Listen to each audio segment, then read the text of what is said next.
Alors, cette fois-ci, je vais éviter de faire une bêtise. Cette fois-ci, on l'entend. Donc, cette fois-ci, il n'y a pas de fail. Sûr. Bonsoir à toutes et à tous et bienvenue dans le Smeo Racing Talk débriefant le Grand Prix de Formule 1 du GP du Japon en compagnie de monsieur Elijah. Comment vas-tu? Tu peux la refaire le Grand Prix du GP du Japon à Ouais, non, mais je suis fatigué, Suzuka. c'est la fin de journée, c'est bon, pas chier. Intérieur cuir, jante alu, siège Turbo diesel massant, sport injection, voilà, allez, c'est bon, on a fait la maquillage totale. total. Peinture métallisée.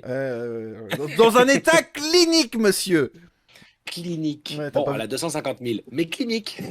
Bon, la mienne a 330 000, mais bon. Bon, comment Non, mais vas-tu? ça va. Ça Bien? va, ça va, ça va. Ouais, bah, comme un dimanche de Grand Prix, j'ai envie de dire, même si il fallait se lever tôt. Non. Spoiler, on sait pas lever tôt. Non, non, moi j'ai fait comme les gens sensés, c'est-à-dire que j'ai mis mon téléphone en mode de pas déranger. Je me suis levé, il était 11h30, 11h à peu près. Puis je me suis mis dans mon canapé, my canal, j'ai lancé la course. Et puis, Mhm. en avant Guingamp, directement.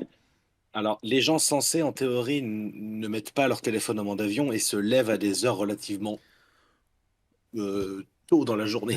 Oui, enfin c'est dimanche, hein, donc 11h ça va à peu près. Hein. Euh, bon, Oui. bref, Et j'ai pas mis mon truc en mode avion, il était en mode ne pas comme, di- déranger. comme dirait l'autre, pas de polémique. Mais Il était pas en mode avion. Il était oui, en ne pas déranger. oui. Non, mais Euh, sinon, non, ça va bien. Week-end, somme toute, un week-end, quoi. Euh, Bossé samedi. J'ai pu suivre les qualifs en direct pour le coup, puisque je me suis levé tôt, je me suis levé tôt pour aller travailler. Donc Bien. du coup, voilà, j'ai pu suivre en direct, léger différé direct, mais j'ai pu le suivre. Très sympathique cette séance de qualif, même si on s'attendait. Moi, je me pose zéro surprise, hein. Mais, ouais, wow, dans l'ensemble, un bon week-end. Alors moi j'ai pas fait les séances de free practice parce que le vendredi je bosse, le samedi je me repose et le dimanche j'ai course. Donc concrètement la Ça tombe qualif. bien, moi aussi, vendredi, je bosse. Oui bah voilà. J'aime bien le je bosse, comme si les autres ne bossaient pas. Ah Tu si, sais? bien sûr que si, t'inquiète pas, toi tu bosses, je bosse, nous bossons, vous bossez, il bosse évidemment. Ils Donc, payent. C'est pas pareil. mais donc à titre personnel, j'ai vu la qualif dont nous allons parler dans quelques instants. Bien évidemment que j'ai vu la course également dans son Bien évidemment, intégralité. nous sommes cachés. Ah non, c'est bon. J'ai regardé le retour et j'ai cru qu'on était cachés. Non, cette fois-ci j'ai activé deux Il est, écrans. ta- il est taquin, le bonhomme, ce soir. Il est taquin. Très. Et Ah, puis j'aime en bien. fait, quand même une bonne nouvelle. Une bonne nouvelle. Le titre constructeur pour une marque de canettes. Wouh. Ah, moi, j'appelle pas ça une bonne nouvelle, j'appelle ça la routine. Mais après, tu fais ce que Bah, tu tu veux. sais, en sortant de 8 titres constructeurs pour Mercedes, moi j'appelle pas ça une routine, j'appelle ça le début d'une nouvelle ère. Oui. Avec D'ailleurs, du coup j'ai Max Schumacher et Christian Todd, voilà. Et et on va dire comment ça s'appelle la minorité d'Amérique centrale du Sud là qui clairement sert à rien mais qui fait partie des meubles. Hein, alors, tu rigoles, mais quand je vois Red Bull aujourd'hui, j'ai l'impression de voir Ferrari à 20 ans, hein. Sauf qu'au moins Rubens Barrichello avait un peu plus de considération. Puis gagner plus de courses à l'année. C'est vrai, c'est vrai, c'est vrai. D'ailleurs, je vais peut-être lancer un débat à la fin dans Oh les oui, plus. oh oui, J'ai lance envie un de lancer débat. un débat. J'ai Lance un envie de débat. lancer un débat, mais on en parlera tout à l'heure. Pas de polémique. Pas de polémique. Nous allons commencer du coup par. Alors, à moins que tu aies des news, mon ami. Oui, Ah bah, commençons par les news. ça y est, je l'ai plus. Ah mince, alors ça c'est dommage. Bah, j'espère que tu l'as retrouvé. Oui, j'arrive. Tac, tac, tac, tac, tac, tac, tac, tac. Stoffel Van Dorn. Qui arrive chez Peugeot. Ouais, Stoffel Van Dorn qui a été titularisé en WEC pour Peugeot l'année prochaine. Ça y est, ça me revient. Je savais qu'il y avait Peugeot Ouais. dans l'histoire, Que mais moi je trouve que c'est une bonne recrue. Personnellement, je trouve que c'est une c'est bonne un recrue. pilote compétent. Il me semble qu'il a eu un bon passage en Formule I. C'est quelqu'un qui d'ailleurs fait partie du groupe PSA. Il me semble qu'il est aussi pilote avec Jean-Éric Vergne chez DS Ouais, Automobile. ouais, Donc, c'est ça. quelque part, il a déjà un pied dans le groupe. Me semble-t-il qu'il Mhm. remplace quelqu'un qui soit s'est fait virer, soit... Je sais plus, mais il me semble qu'il remplace quelqu'un, Stoffel Van Dorn. Alors, j'ai pas vu le détail, pour être très honnête. J'ai plus l'info exacte, j'avoue que ça m'est un peu passé par-dessus la tête. Moi, j'ai juste retenu qu'il y avait... on en avait parlé la semaine dernière pour Mick et pour Alpine, Ouais. mais c'est pas encore confirmé, et c'est même pas confirmé du tout. C'est plus des Non, surtout suppositions qu'il y a, et des bruits de couloir, parce qu'il y a de la négociation. Donc, surtout qu'il y a un autre bruit de couloir qui arrive. oh, dis-moi. Eh ben, bah, ça va rejoindre un petit peu ce qu'on va, je pense, débattre pendant le stream. Mais Mick Schumacher part en IndyCar. non, chez Williams. Un Schumacher chez Williams, pourquoi pas, c'est original. Ça ne s'est Bah, jamais vu. au vu du. Alors, Van Dorn remplace Nico Müller, qui a été blessé aux 6 heures de Fuji. Ok. Voilà, c'est pour ça que. En fait, ils ont annoncé c'est que Van Dorn allait le remplacer jusqu'à la fin de Oh. la saison. Ah oui, d'accord. Donc c'est pas un poste de titulaire définitif, c'est plus Voilà, du remplacement du super sub, quoi. c'est ça. Parce qu'en fait, Gustavo Menezes, pardon, lui, il part à la fin de la saison. Et Van Dorn, lui, va remplacer du coup Nico Müller parce il a été blessé aux 6 heures de Fuji. Voilà, tout simplement. Ok. Et oui, oui, Schumacher chez Williams, apparemment, ça sera en discussion, étant donné que Toto Wolff et James Wolff se connaissent un tout petit peu. Et que ben, Logan Sargent est un petit peu sur la sellette depuis Monza. Pas depuis Zandvoort. Un peu après, ouais, bah après Zandvoort, c'est Ouais. Monza. Non, mais il me semble que depuis Zandvoort, il était déjà sur la sellette, hein. À Zandvoort, il avait fait une bonne course. Le mec, il t'a Ouais. fait un remake d'Alonso en mettant je cherche le sens de la vie. Je suis dégoûté de mon élimination. Ah oui, non, pardon. Oui, Voilà, non, je ouais, me suis trompé de course. excuse-moi, parce que... Quoi? Pardon? Ah, on n'a pas regardé la Pardon, même non, je me course, suis là. trompé Putain, c'était déjà Zandvoort? Ah ouais, bah oui, oui. Le mec, il t'a pris un transat en mode je cherche la réponse au sens de la vie. Je suis éliminé. Que dois-je faire? Oh, et puis bah les couilles, une petite bière. Voilà, c'est Ben, tapez 2, envoyez au 8-12-12. À un moment donné, euh, putain, c'était déjà à Zandvoort? Ben oui, c'était déjà à Zandvoort. Oh, non. Si, c'était déjà à Zandvoort. Ah, et sérieusement, je me rappelle encore des commentaires de Canal à l'époque. Ah oui, Ah, c'était ah goldé, oui. honnêtement. Oui, oui, oui, Oui, oui, oui, oui, oui. effectivement. Je dis pas Non, mais souvent en des vrai, choses intelligentes, mais là, pour le coup, c'était bel et bien véridique. Tiens, bah pour la pas de peine, polémique. pas de polémique. Pas de Je polémique. vais m'ouvrir une petite canette. Voilà. Ah, t'es sponsorisé par Mercedes, toi aussi? Non, je suis sponsorisé par ma gorge qui a soif. Titre, ma gorge qu'a soif.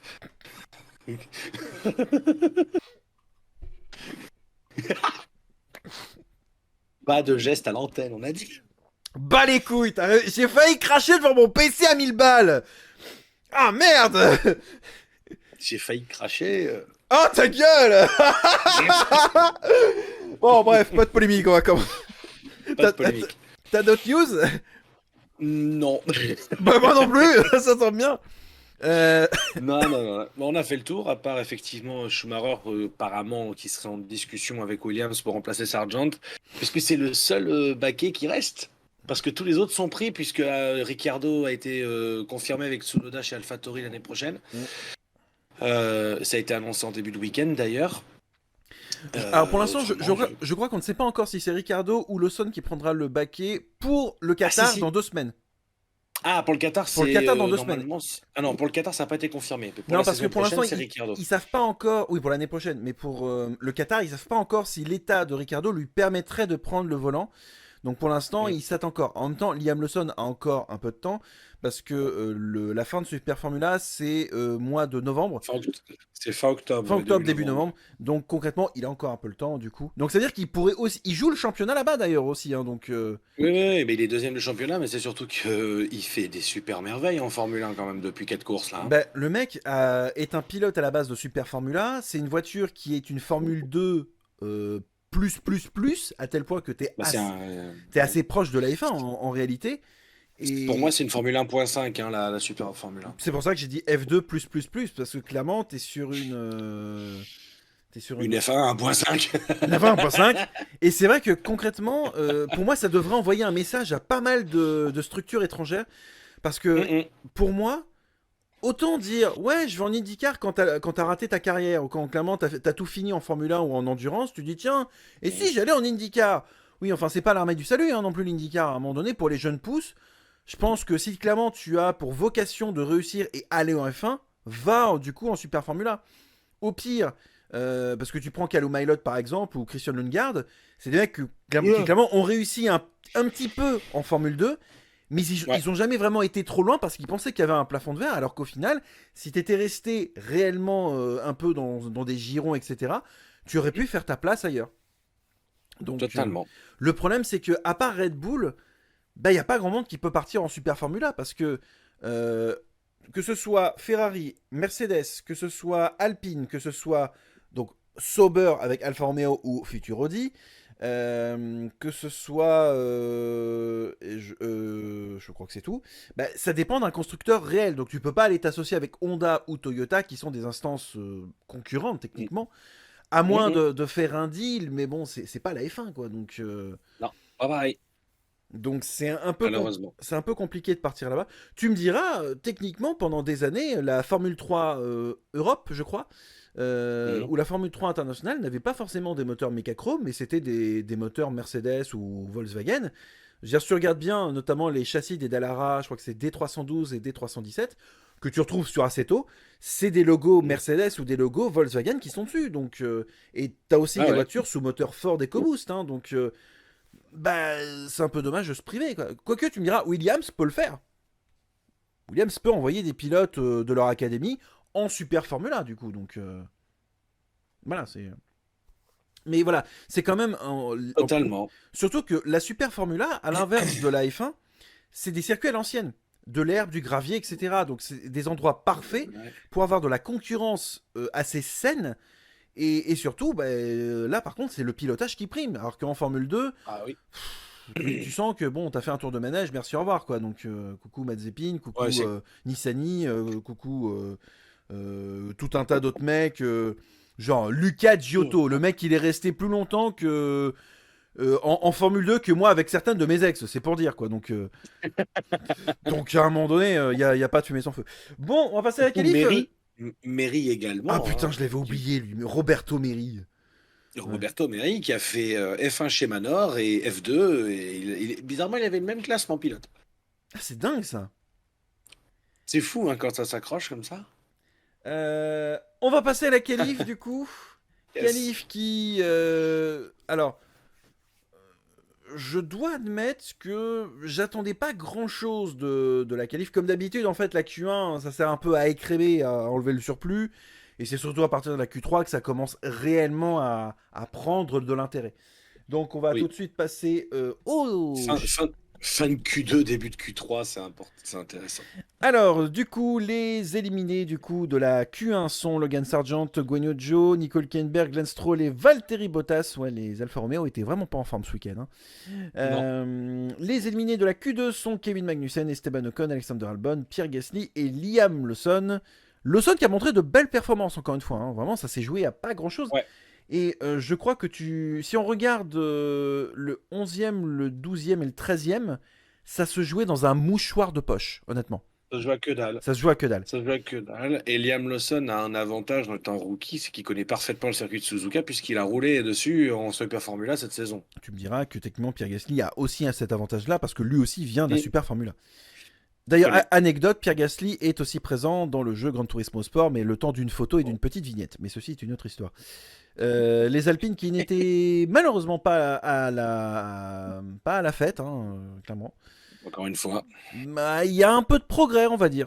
Ça, on peut le souligner. Et Mm. du top 10 jusqu'au top 1, Fernando Alonso, Yuki Tsunoda, Russell, Hamilton, Sainz, Perez, Leclerc et le trio Norris, Piastri et Verstappen. Et bah c'est beau, honnêtement. Alors, déjà, premier GG, McLaren. Premier gros GG, puisque McLaren a littéralement sodomisé à sec le reste des écuries, à savoir Ferrari et Mercedes.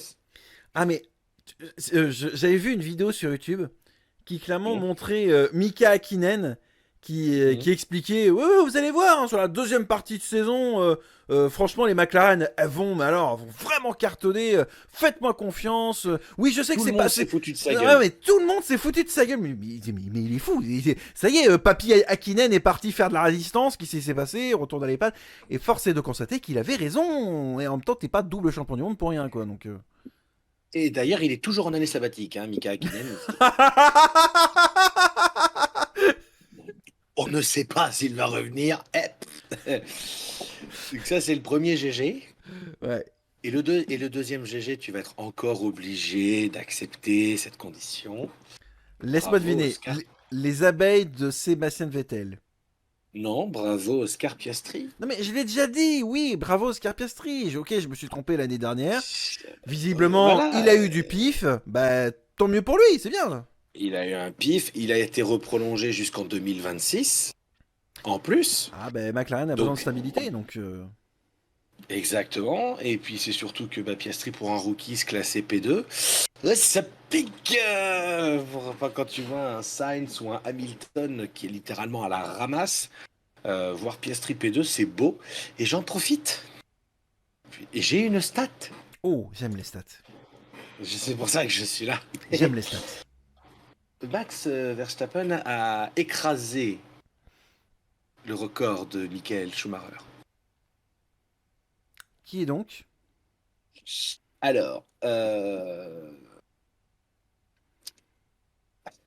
C'est un record important. alors ça, oui, ouais, c'est un record qui est vieux de 20 ans. Ouh.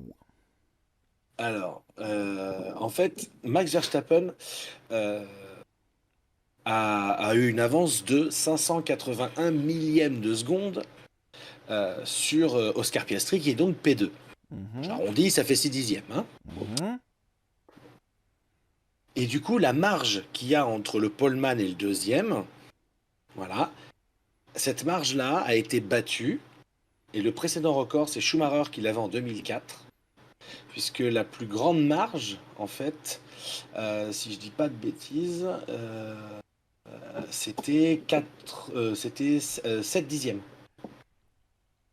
Du premier avec le deuxième? Alors attends, je me suis planté, pardon.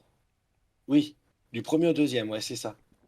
La marge de pôle de Verstappen à Suzuka éclipse le record de Schumacher de 2004, ce qui en fait la deuxième plus grande marge de pôle de l'histoire de Suzuka. Sympa. En fait, la marge sur l'un, c'est un spectacle de domination, évidemment. Euh, la marge était de 49 centièmes entre Michael et Ralf Schumacher, qui était premier et deuxième au Japon en 2004. Ok. Donc là, 580, 580. En me- Par contre, ça ne dépasse pas, et là tu vas sourire, ça ne dépasse pas la plus grande marge qui est toujours détenue par Schumacher, mais qui date de 2001, qui est de 7 dixièmes. Hmm. C'était entre Schumacher et Montoya, si je dis pas de bêtises. Donc voilà, Et, encore un record de Verstappen de battu, et ça ne me dérange pas du tout. bah, que ce Bah, soit cela, Verstappen tu vois. qui le dépasse, moi ça me dérange pas. Que ce soit Hamilton qui le dépasse, ça me dérangeait un peu plus pour tout un trait de raison qu'on ne va pas revenir ensemble. Vous pouvez me conspuer dans les commentaires avec grand plaisir. Je me ferai un plaisir de vous lire. Et concrètement, bah, Et j'y répondrai personnellement, moi, non je mais répondrai. le truc c'est que bon, Verstappen c'est un pilote comme qui dirais-je un peu à l'ancienne. En même temps, il a été formé par son père. Son père était très Et par proche. son tonton Schumacher. C'est vrai que oui, voilà ce que je voulais dire. Il était assez proche du clan Schumacher justement. Euh, le seul hic, tu vois, j'aurais bien aimé que le groupe Red Bull mette la main sur Mick quand même. Ça aurait tellement été Bah cool. ouais, hein. Parce que je suis Bah ouais. retombé sur une photo de Michael Schumacher à Bahreïn en 2004 où il boit une Mhm. canette de Red Bull. Et je me dis, Ouais. pour la symbolique, ça aurait tellement été mieux que Christian Horner et Helmut récupèrent très très vite. Manque de bol, c'est Toto Wolff qui l'a récupéré. Après, comment dirais-je c'est pas si mal que Schumacher soit pas chez Red Bull. Pourquoi? Parce que s'il avait été chez Red Bull, il aurait été brassé, malaxé dans tous les sens. Et, euh, et on aurait crié au scandale. Donc Et c'est pas forcément le. après, Parce que pour du marketing, on parle quand même d'un membre Schumacher, être dans une structure digne de ce nom. Mais c'est vrai que d'un autre Mm, côté, tu as raison, parce que je me dis, au moins Toto Wolff, je vais pas dire le choix d'une certaine manière, mm, mais prend soin de lui et veille sur lui comme il a pu veiller sur Esteban ou sur d'autres c'est ça. personnes. Donc, c'est Et peut. c'est des pilotes qui ont su rebondir derrière. Donc, Ah, par contre, ce que Schumacher, oui. j'en discutais avec quelqu'un Vas-y. sur Instagram. On a eu un débat sur quel était le plus intéressant à suivre entre Toto Wolff et Christian Horner. Moi, dans ma tête, je répondais Christian Horner parce qu'il avait quand même un sacré passif avec l'histoire de la F1. Mais elle a réussi à me faire changer d'avis en me disant ben non, Toto Wolff, parce que Toto Wolff, il a réussi à partir de zéro avec une structure qui était celle de Braun, qu'il a. Enfin, à la base, c'était Ross Braun qui avait récupéré Mercedes également. Honda. Ah, à l'origine, Ross Braun, oui, il y a eu Honda, de Honda à Braun GP, et ensuite, quand Mercedes a racheté Braun GP, Ross Braun était encore un peu présent les 2 ou 3 premières années. Mm. Et on est passé du coup à Mercedes Grand Prix dirigé par Toto Wolff. Mais au moins Toto n'a pas ce côté management toxique et essaye de placer ses pilotes à droite et à gauche histoire de dire tiens ça vous fait du temps de roulage, etc. etc. Donc il a au moins ce côté suivi des gens. Mm. Certes il fait un peu le show, mais j'ai envie de te dire maintenant dans n'importe quel sport tu fais le show. Je veux dire, regarde en football, regarde en Formule 1, regarde dans d'autres domaines concrètement. Genre Usain Bolt faisait un peu son show, mais positivement. L'équipe de France de handball, quand elle était championne du monde, olympique et d'Europe, faisait un petit Ah, peu je son show. comprends. Donc, c'est pas un mal de faire son show. C'est peut-être exacerbé par Netflix, on va dire. Mais c'est vrai que cette personne avait raison. Je suis assez d'accord sur le fait que Toto Wolff, finalement, me paraît moins toxique ou moins négatif, moins poison Ouais. que pourrait l'être Red Bull, justement. Ouais, je suis assez d'accord. Moi, au début, j'étais très Christian Horner parce que je le trouvais très brut dans sa façon de manager. Mm. Et Toto Wolff, je trouvais trop politique à mon goût. Et au final, je me rends compte qu'il est peut-être plus humain, Toto Wolff, que Horner. Mais un truc. Horner, il est pas. Tant qu'il a un pilote qui gagne, rien à foutre. Par contre, le jour où Verstappen ne gagnera plus, la gestion ne sera pas la même. Mm. Regarde Pérez, regarde la façon dont il gère Pérez. Même si, ok, il est pilote numéro 2, il le traite comme de la merde. Il le traite comme de la merde. Et ça, moi, c'est un truc qui me gêne, moi, chez Red Bull. Moi, j'ai envie de dire karma, chez pour Red Bull. Chez pour Perez. Bon, quoi. Avec tout ce qu'il a fait subir à Esteban quand il était chez Force India, excuse-moi, c'est le juste retour des choses. Ah oui, non, mais après, c'est différent. Le contexte est pas le même. Ah bah oui, mais bon, à un Mais c'est moment vrai que. donné, qui sème le vent récolte la tempête, hein, donc Oh, c'est joli. merci. C'est bien. C'est bien. C'est une émission culturelle. Mais il y a par contre Donc voilà cette belle grille. un truc que j'ai aussi constaté chez Toto Wolff, et on Mhm, passera juste après sur la course, mhm. c'est qu'il a des parts dans beaucoup d'écuries. Il a des parts dans Aston, il a des parts, je crois, chez Williams. Donc c'est quelqu'un qui a des parts dans beaucoup d'écuries. Donc il peut faire Ah, il a des. rebondir des pilotes ou ses Ah, poulains dans bah certaines de oui. ses écuries. Donc, Mais il a des parts dans les écuries qui sont motorisées Mercedes, puisqu'il gère l'écurie sauf Mercedes McLaren. et une partie. Ah, parce que McLaren est indépendant. Mm. Williams ne l'est plus depuis le rachat de c'est Dorilton, je crois. Ouais. Williams n'est plus indépendant depuis le rachat de Dorilton.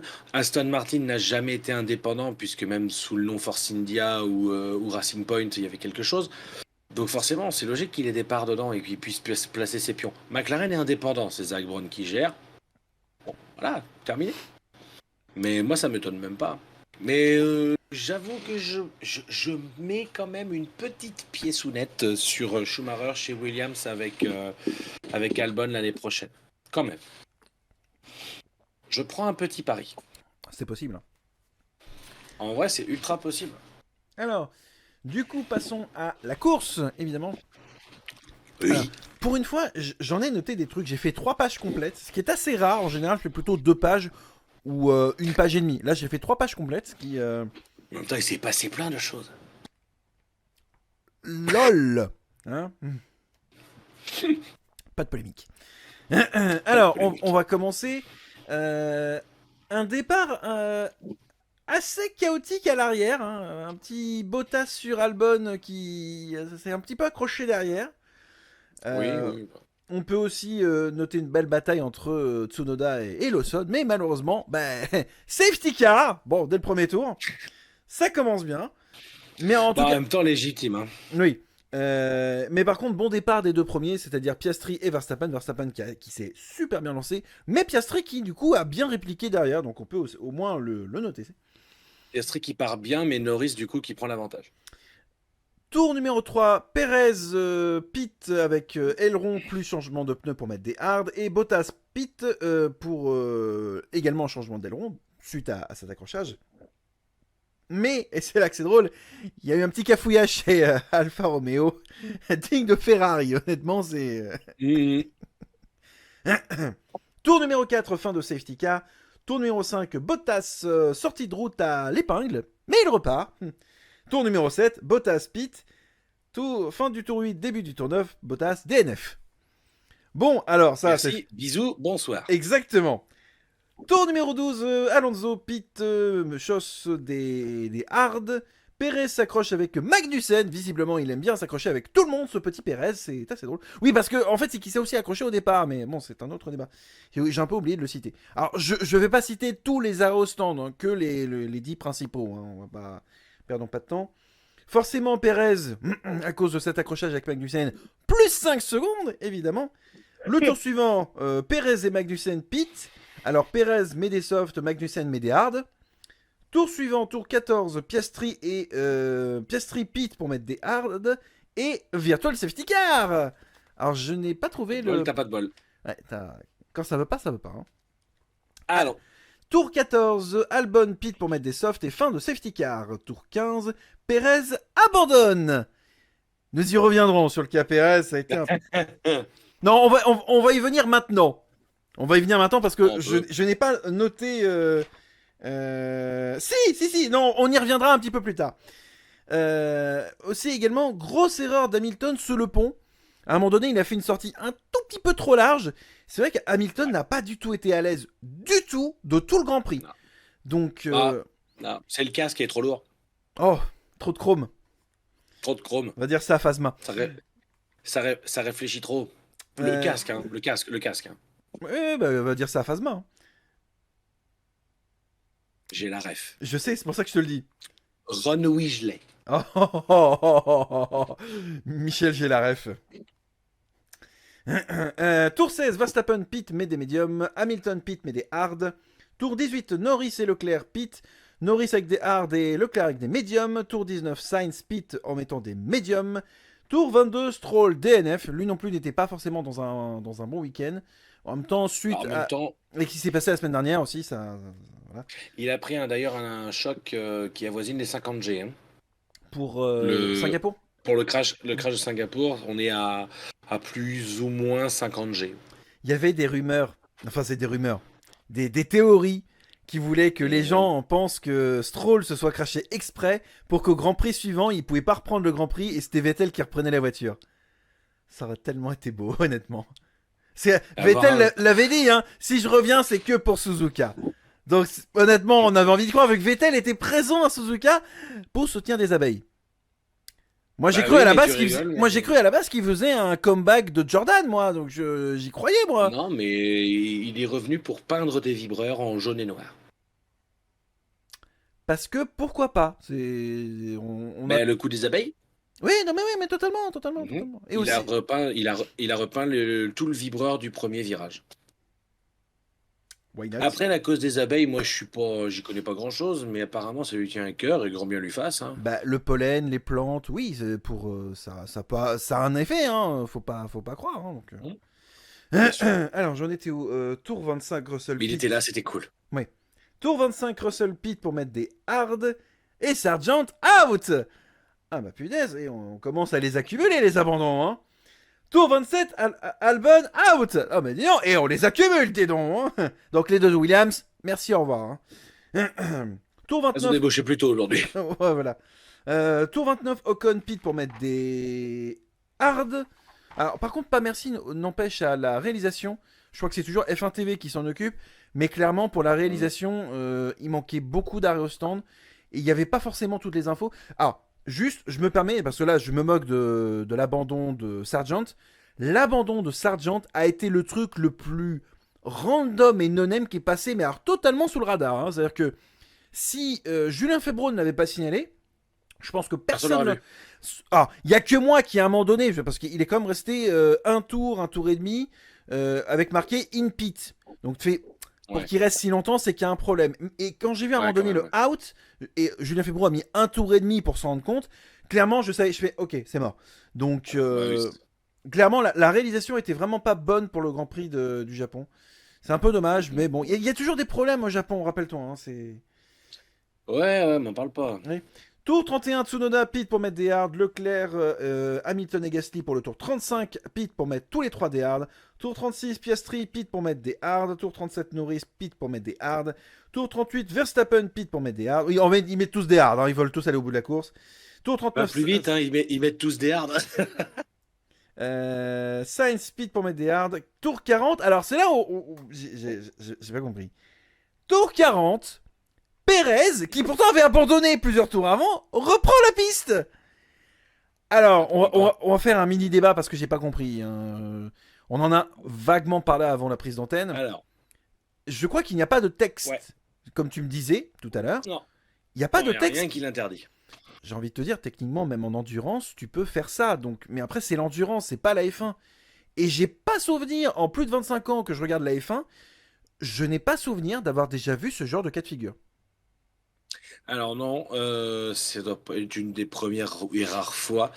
Effectivement, donc il n'y a rien sur le papier qui oblige en fait, ou qui n'oblige pas une voiture à faire ça. En tout cas, une écurie. Après, moi, j'ai rien contre l'idée, parce que, étant donné à partir du moment où ça ne gêne pas, en fait, où ça ne gêne pas le déroulement de la course, à partir du moment où ça ne gêne pas euh, les potentielles batailles qu'il peut y avoir entre certains pilotes, moi, ça me gêne. Franchement, je ne vois pas d'inconvénient. Il est revenu sur la piste 25 tours après son abandon, du coup, Mhm. mais parce qu'il avait une voiture qui était suffisamment clean pour pouvoir reprendre la piste. Comme disait Franck Montagny, ils ont raison de la mettre sur la route parce que ben, ils font des tests pour l'année prochaine, pour machin, ils anticipent. Ils ont totalement raison. Le seul problème, c'est que il y a que Red Bull qui fait ça, puisque les autres écuries, quand elles abandonnent, elles ne remettent pas leur voiture sur la piste. Là, je pense qu'ils avaient la possibilité de le faire, et s'ils l'ont fait, c'est parce qu'à mon avis, ils ont dû passer un petit coup de fil au directeur de course, etc., pour être sûr qu'ils peuvent bien le faire. Oui, parce que clairement, sinon, il aurait une pénalité. Donc, Voilà. En parlant de ça, du coup, magnifique transition. c'est un métier. Pérez avait une pénalité. Oui, sans transition, football. Pérez avait une pénalité donc de 5 secondes qui lui a été donnée et qu'il a écopé suite à l'accrochage avec Magnussen, si je dis pas de bêtises. C'est ça, hein, il me Oui, semble il que avait c'est ça. 5 secondes par rapport à l'accrochage avec Magnussen. Voilà. Sauf que la direction de course lui donne les 5 secondes et il l'abandonne juste derrière. Du coup, vu qu'il revient sur la piste, eh ben, ils ont fait en sorte qu'il purge sa peine de 5 secondes. Donc, ils ont fait un arrêt au stand, en fait. Il a fait un tour, un arrêt au stand, et il est reparti. Donc, il a fait effectivement ces 5 secondes de pénalité, ce qui, du coup, lui annule la potentielle pénalité qu'il aurait dû avoir au Qatar dans 15 jours. Ça, c'est dégueulasse quand même, parce que pour moi, je suis désolé, tu abandonnes. Pour moi, tu n'as rien à foutre sur un circuit, tu abandonnes. Je veux dire, imagine, il se C'est crache là que avec. c'est litigieux. Ouais. Oui, parce que imagine, il se crache avec quelqu'un d'autre, hein, genre Senna Prost Hum, 90, hein. hum. Le mec, il a abandonné, mais il te fait en plus abandonner. Je suis désolé, c'est dégueulasse, quoi. Donc, Sur ce principe-là, on est enfin, d'accord. ok, il n'y a pas de texte techniquement qui existe dans les règles de la FIA ou Ouais. certainement d'un paragraphe sur les réglementations de course ou d'un week-end. Enfin, ok, pas de souci, mais c'est dégueulasse quand même. Dans le fond, Alors, parce que. tout bien réfléchi, excuse-moi, je te coupe, tout Hmm. bien réfléchi, il me semble que j'ai déjà vu ça, mais alors, il y a des années, hein. Je sais plus quelle écurie, je sais plus quelle voiture. Faut rentrer la voiture dans le garage pour changer l'aileron arrière. Parce que l'aileron arrière, il est beaucoup plus long à mettre en place qu'un aileron avant, parce que l'aileron avant, vous avez deux coups de clé de serrage à mettre. Vous enlevez l'aileron avant, vous remettez l'aileron, deux clés de serrage et c'est plié. L'aileron arrière est beaucoup plus compliqué à mettre en place. Encore plus aujourd'hui qu'à l'époque, d'ailleurs, cela dit en passant. Mais à l'époque, il me semble, je ne sais plus sur quelle course, il y a un pilote qui est revenu, il avait 3 ou 4 tours de retard, parce que le temps que les mécanos en fait, enlèvent l'aileron arrière et en mettent un nouveau, il a repris la course derrière. Et il a fait l'équivalent d'une séance de qualif ou d'une séance d'essai libre en fait. Donc quand c'est 3-4 tours, parce qu'il faut changer une pièce, là c'est pas gênant. Mais 25. Non, mais c'est surtout que ça sert à rien en fait. Je veux dire, Ben, faire des tests, mais oui, mais tu fais des tests en free practice, pas pendant la course. Imagine ta voiture pendant ces tests d'une pièce mécanique ou d'une pièce aérodynamique que tu testes. Imagine la pièce n'est pas fiable. Regarde par exemple Singapour la semaine dernière. Imagine la voiture se crache et que à cause d'un crash, malheureusement, tu touches un autre concurrent qui lui aussi abandonne à cause de la conséquence de ton crash. Je suis désolé, mais moi ça porte réclamation directe. Hein. À un moment donné, faut arrêter de déconner, quoi. ouais, Donc, non, là c'est vrai que c'est. Moi, sur le principe, alors, le principe de remettre sur la piste une voiture qui a soi-disant abandonné, ou alors qui remettre sur la piste parce qu'il y a une voiture qui manque une pièce, sur le principe, ça me gêne pas. Mais il faut pas que ça soit 20 tours plus tard. 20 tours plus tard, t'as abandonné. Si c'est 3 tours parce que c'était le temps de rechanger une pièce et de te relancer, si l'écurie décide de te relancer parce que ils veulent faire des tests ou parce qu'ils veulent faire essayer des trucs, des choses comme ça, c'est déjà arrivé, hein. Ouais. C'est déjà arrivé, hein. Schumacher, ça lui est déjà arrivé, hein. Et je parle du père, hein, Schumacher. Oui, non, mais Schumacher, j'avais compris, pas arrivé. Mick. Hein. Michael Schumacher, c'est déjà arrivé qu'il ait foiré une course, je sais plus si c'est 2005 ou même quelques années. Bon, mais il a fait un arrêt au stand, ils ont fait les réglages, il est reparti. Alors il avait 2 tours de retard, mais il a fait sa séance d'essai et il a fini la course. À 2 tours, mais il a fini la course. Donc voilà. C'est litigieux. Il faut voir ce que la FIA décide. Mais enfin, c'est litigieux et je trouve ça dangereux surtout. Dangereux. Non, mais je trouve ça surtout un peu. Euh, on va pas dire que c'est du favoritisme, mais ça y ressemble quand même beaucoup. Parce que ce serait n'importe quelle autre écurie, hors top 3. Donc ce serait McLaren, Haas, Williams. Non, pas Williams, parce que la voiture aurait déjà été beaucoup trop cassée. Haas, Sauber, mais ou potentiellement. ouais, Haas, Alpha, ou AlphaTauri, Alfa Romeo, n'importe. Je pense qu'on leur aurait dit non. Et même ça leur viendrait même pas à l'esprit, je pense. Par contre, si c'est une Red Bull, Mercedes ou Ferrari, pas de problème, allez-y. Je trouve ça un peu dommage. Ouais. Pour moi, ça fait un peu favoritisme, mais bon. Après, j'ai envie de te dire, le championnat est plié depuis 3-4 courses. Ah ben il est tellement plié qu'on en parlera dans quelques instants, mais le titre constructeur est déjà donné, donc oui, le titre il est plié hein, déjà. Le titre est plié depuis déjà 4 courses, donc bon. Alors, on va continuer. Tour 45, super dépassement de Leclerc sur Russell, honnêtement, par l'intérieur au premier virage. Enfin, par l'extérieur au premier virage. Un dépassement qui était sublime, honnêtement. Alors, magnifique. J'ai pas noté, mais quelques tours plus loin, tu avais Russell, Hamilton, Sainz, et en fait, Russell et Sainz voulaient faire le même truc que la semaine dernière avec Sainz et Norris. Et justement, Sainz fait, mais attends, ils sont en train de me piquer ma stratégie, on fait comment? Donc, ils sont en train de me piquer mon truc. Ils lui ont piqué, mais ça n'a pas marché parce que Sainz était beaucoup trop près. Et surtout, Sainz a pu redoubler un petit peu plus loin Russell, parce que Russell avait laissé passer Hamilton, et après, Sainz en a profité un petit peu plus loin pour dépasser Russell. Mais Hamilton n'était pas forcément Mercedes, pas bien. Pas bien ce week-end, Mercedes. Surtout la course, pas bien Mercedes. Et du coup, donc victoire de Max Verstappen qui offre le titre constructeur du coup à Red Bull Racing. Du coup, voici donc le top 3. Je suis surpris. Donc Verstappen premier, Norris deuxième, Piastri troisième, suivi de Leclerc, Hamilton, Sainz, Russell, Alonso, Ocon et Gasly. Alors, il y a eu apparemment une petite polémique avec Gasly à la fin de la course. Parce qu'apparemment on lui a demandé gentiment de redonner la place à Ocon. Alors, à la base je crois que Ocon était devant et Gasly derrière. Donc Gasly est repassé devant. Et un peu plus tard vers la fin de course, en fait on a demandé à Gasly de redonner la position à Ocon. Sauf que visiblement il n'a pas apprécié. Alors certainement pour des raisons qui lui sont propres. Au moment où on tourne ce podcast, du coup nous n'avons pas toutes les infos, même si certainement qu'il y en a peut-être qui sont passés un peu au travers des gouttes. Mais Bah, au Seule moins, chose qui a changé, c'est qu'au lieu d'avoir 3 points, ils ont eu 3 points. oui.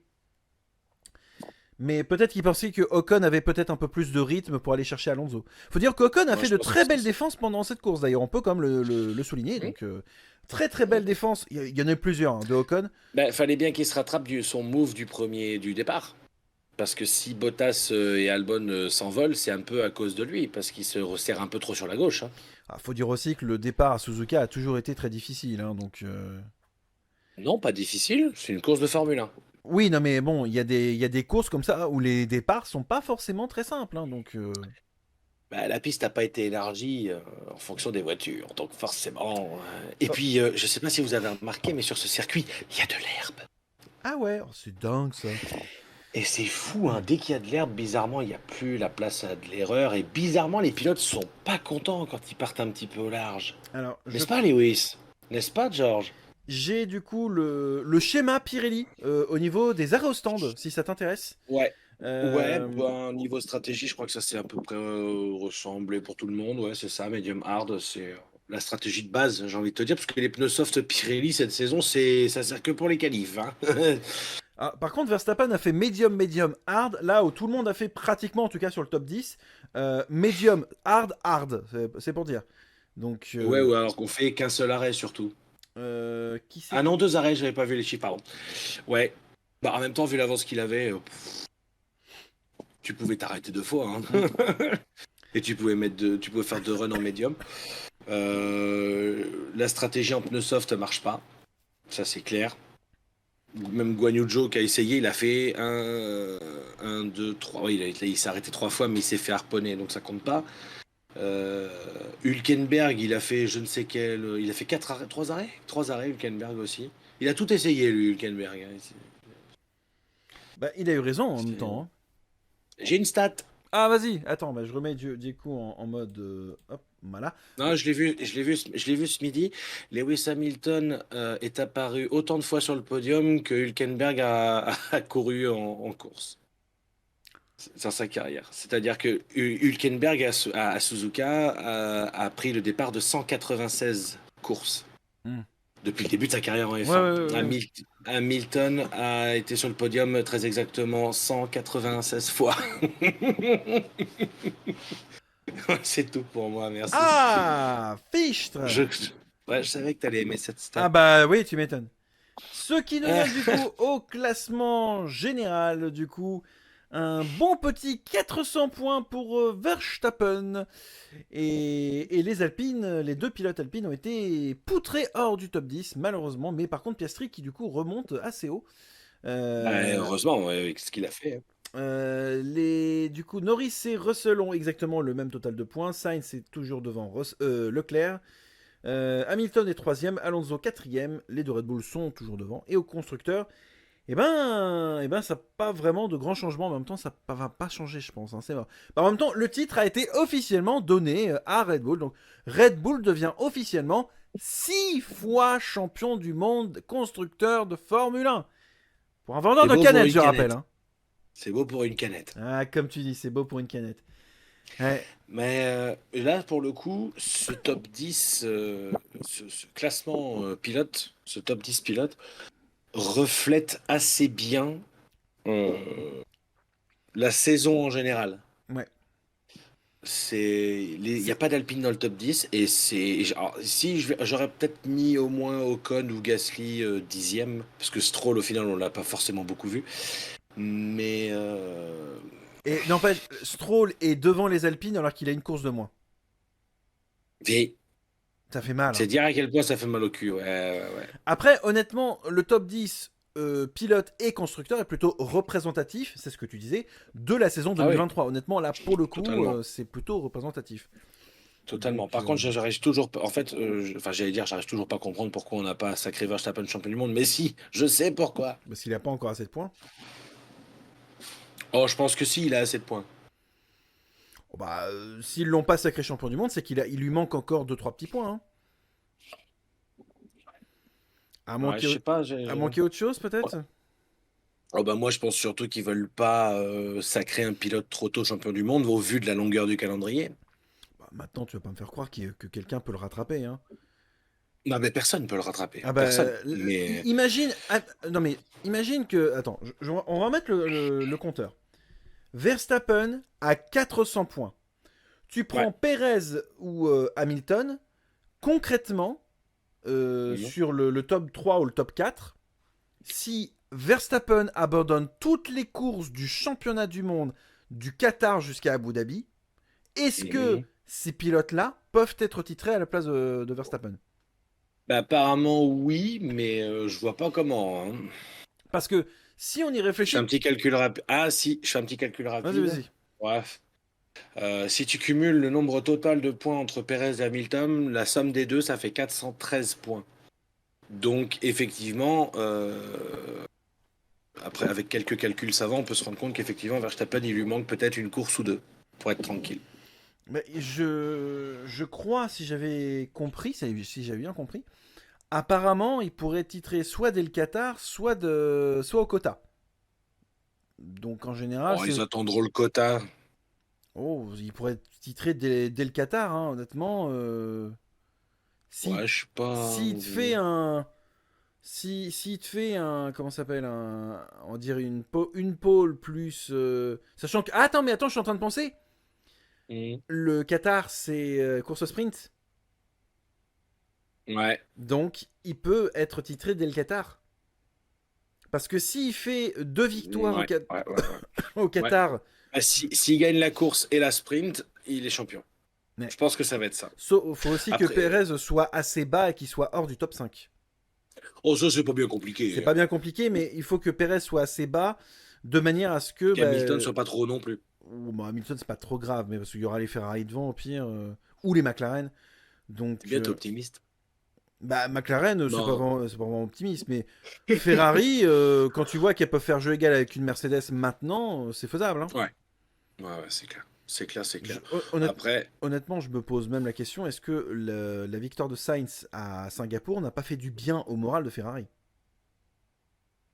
ah bah j'espère que ça leur a fait du Parce bien. que je me dis, première victoire de l'ère Fred Vasseur, Mhm. certainement aussi un déclic pour Maranello. Est-ce que clairement ça les a permis de pouvoir étudier leur victoire, comprendre comment ils ont pu gagner? Parce que voilà, faut aussi comprendre.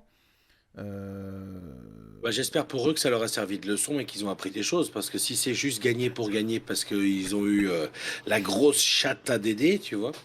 Mais après, je pense aussi que c'est une question de fond plat, parce que Red Bull, s'ils n'ont pas été performants à Singapour, c'est parce que c'était le fond plat qui n'était pas bon, qui testait une nouvelle Ouais. variante du fond plat. Donc clairement, ça veut dire que pour les autres équipes de pointe, c'est-à-dire McLaren, Mercedes et Ferrari, Ouais. il va falloir Ouais. faire le meilleur fond plat du monde, hein. Ah bah là, ça va être compliqué. C'est pas comme si à Monaco il y avait des photos qui traînaient d'un dessous de fond plat de Pérez, hein. Moi je dis ça, je dis rien, hein. Putain, puis alors, c'est encore plus facile que d'avoir des nudes là. Ah bah là, honnêtement, Putain. c'est là, y a qu'à se pencher, tu ramasses, hein. Donc. Ah oh. Titre. Oui, alors titre, oui, bon, bah, oui, en même temps, là, je l'ai cherché. On Il y va a qu'à se passer. pencher, il y a qu'à se pencher, tu ramasses. Oh non. Je suis C'est ton fatigué. ex, c'est vrai. Non, ah non, non, non, non, non, non. Alors, C'est c'est une de tes ex, c'est pas peut-être une de mes ex, Lorenza. oui. Il y a qu'à Euh, pencher, tu te ramasses. bon, J'aime beaucoup. J'aime amis de beaucoup la le titre poésie, aussi. bonsoir. On Je va vais nous traiter envoyer de un mail. misogyne, alors tu sais, honnêtement. Genre rien à branler. Et je vais envoyer un mail à Marc Dorcel. Je vais dire j'ai une idée de film. Il y a qu'à pencher, tu ramasses. Il y a qu'à te ouais. T'as qu'à te pencher et tu ramasses. Euh, Ouais. Est-ce qu'on se met. Avec Elena, j'ai tout pris. C'est une... c'est une émission tout public. Adrien, mets-la moi. Et c'est réalisé par un japonais, tu vois, qui s'appelle Itatomi. Voilà. Je pense qu'il y a un truc à faire. Il y a un truc à faire. C'était la partie pub. T'as vu, je me suis pas trompé dans le mot. Ça va mieux? J'ai mal à la gorge en plus. Passons au plus, du coup. Il me semble que tu avais un débat à faire. Je crois que tu avais un débat à faire sur les plus. Ouais. Ouais. Ouais, ouais, ouais. Qu'est-ce qui se passe?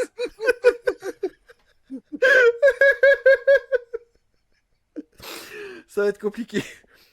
Mais non, mais c'est entre il y a qu'à se pencher, tu ramasses et là derrière tu me dis j'ai mal à la gorge, j'arrive plus à avaler. Qu'est-ce que tu veux que je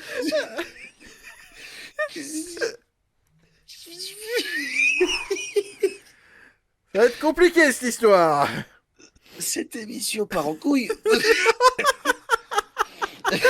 Je Qu'est-ce que je te dise de plus? Alors attends. Ah ouais. Ah.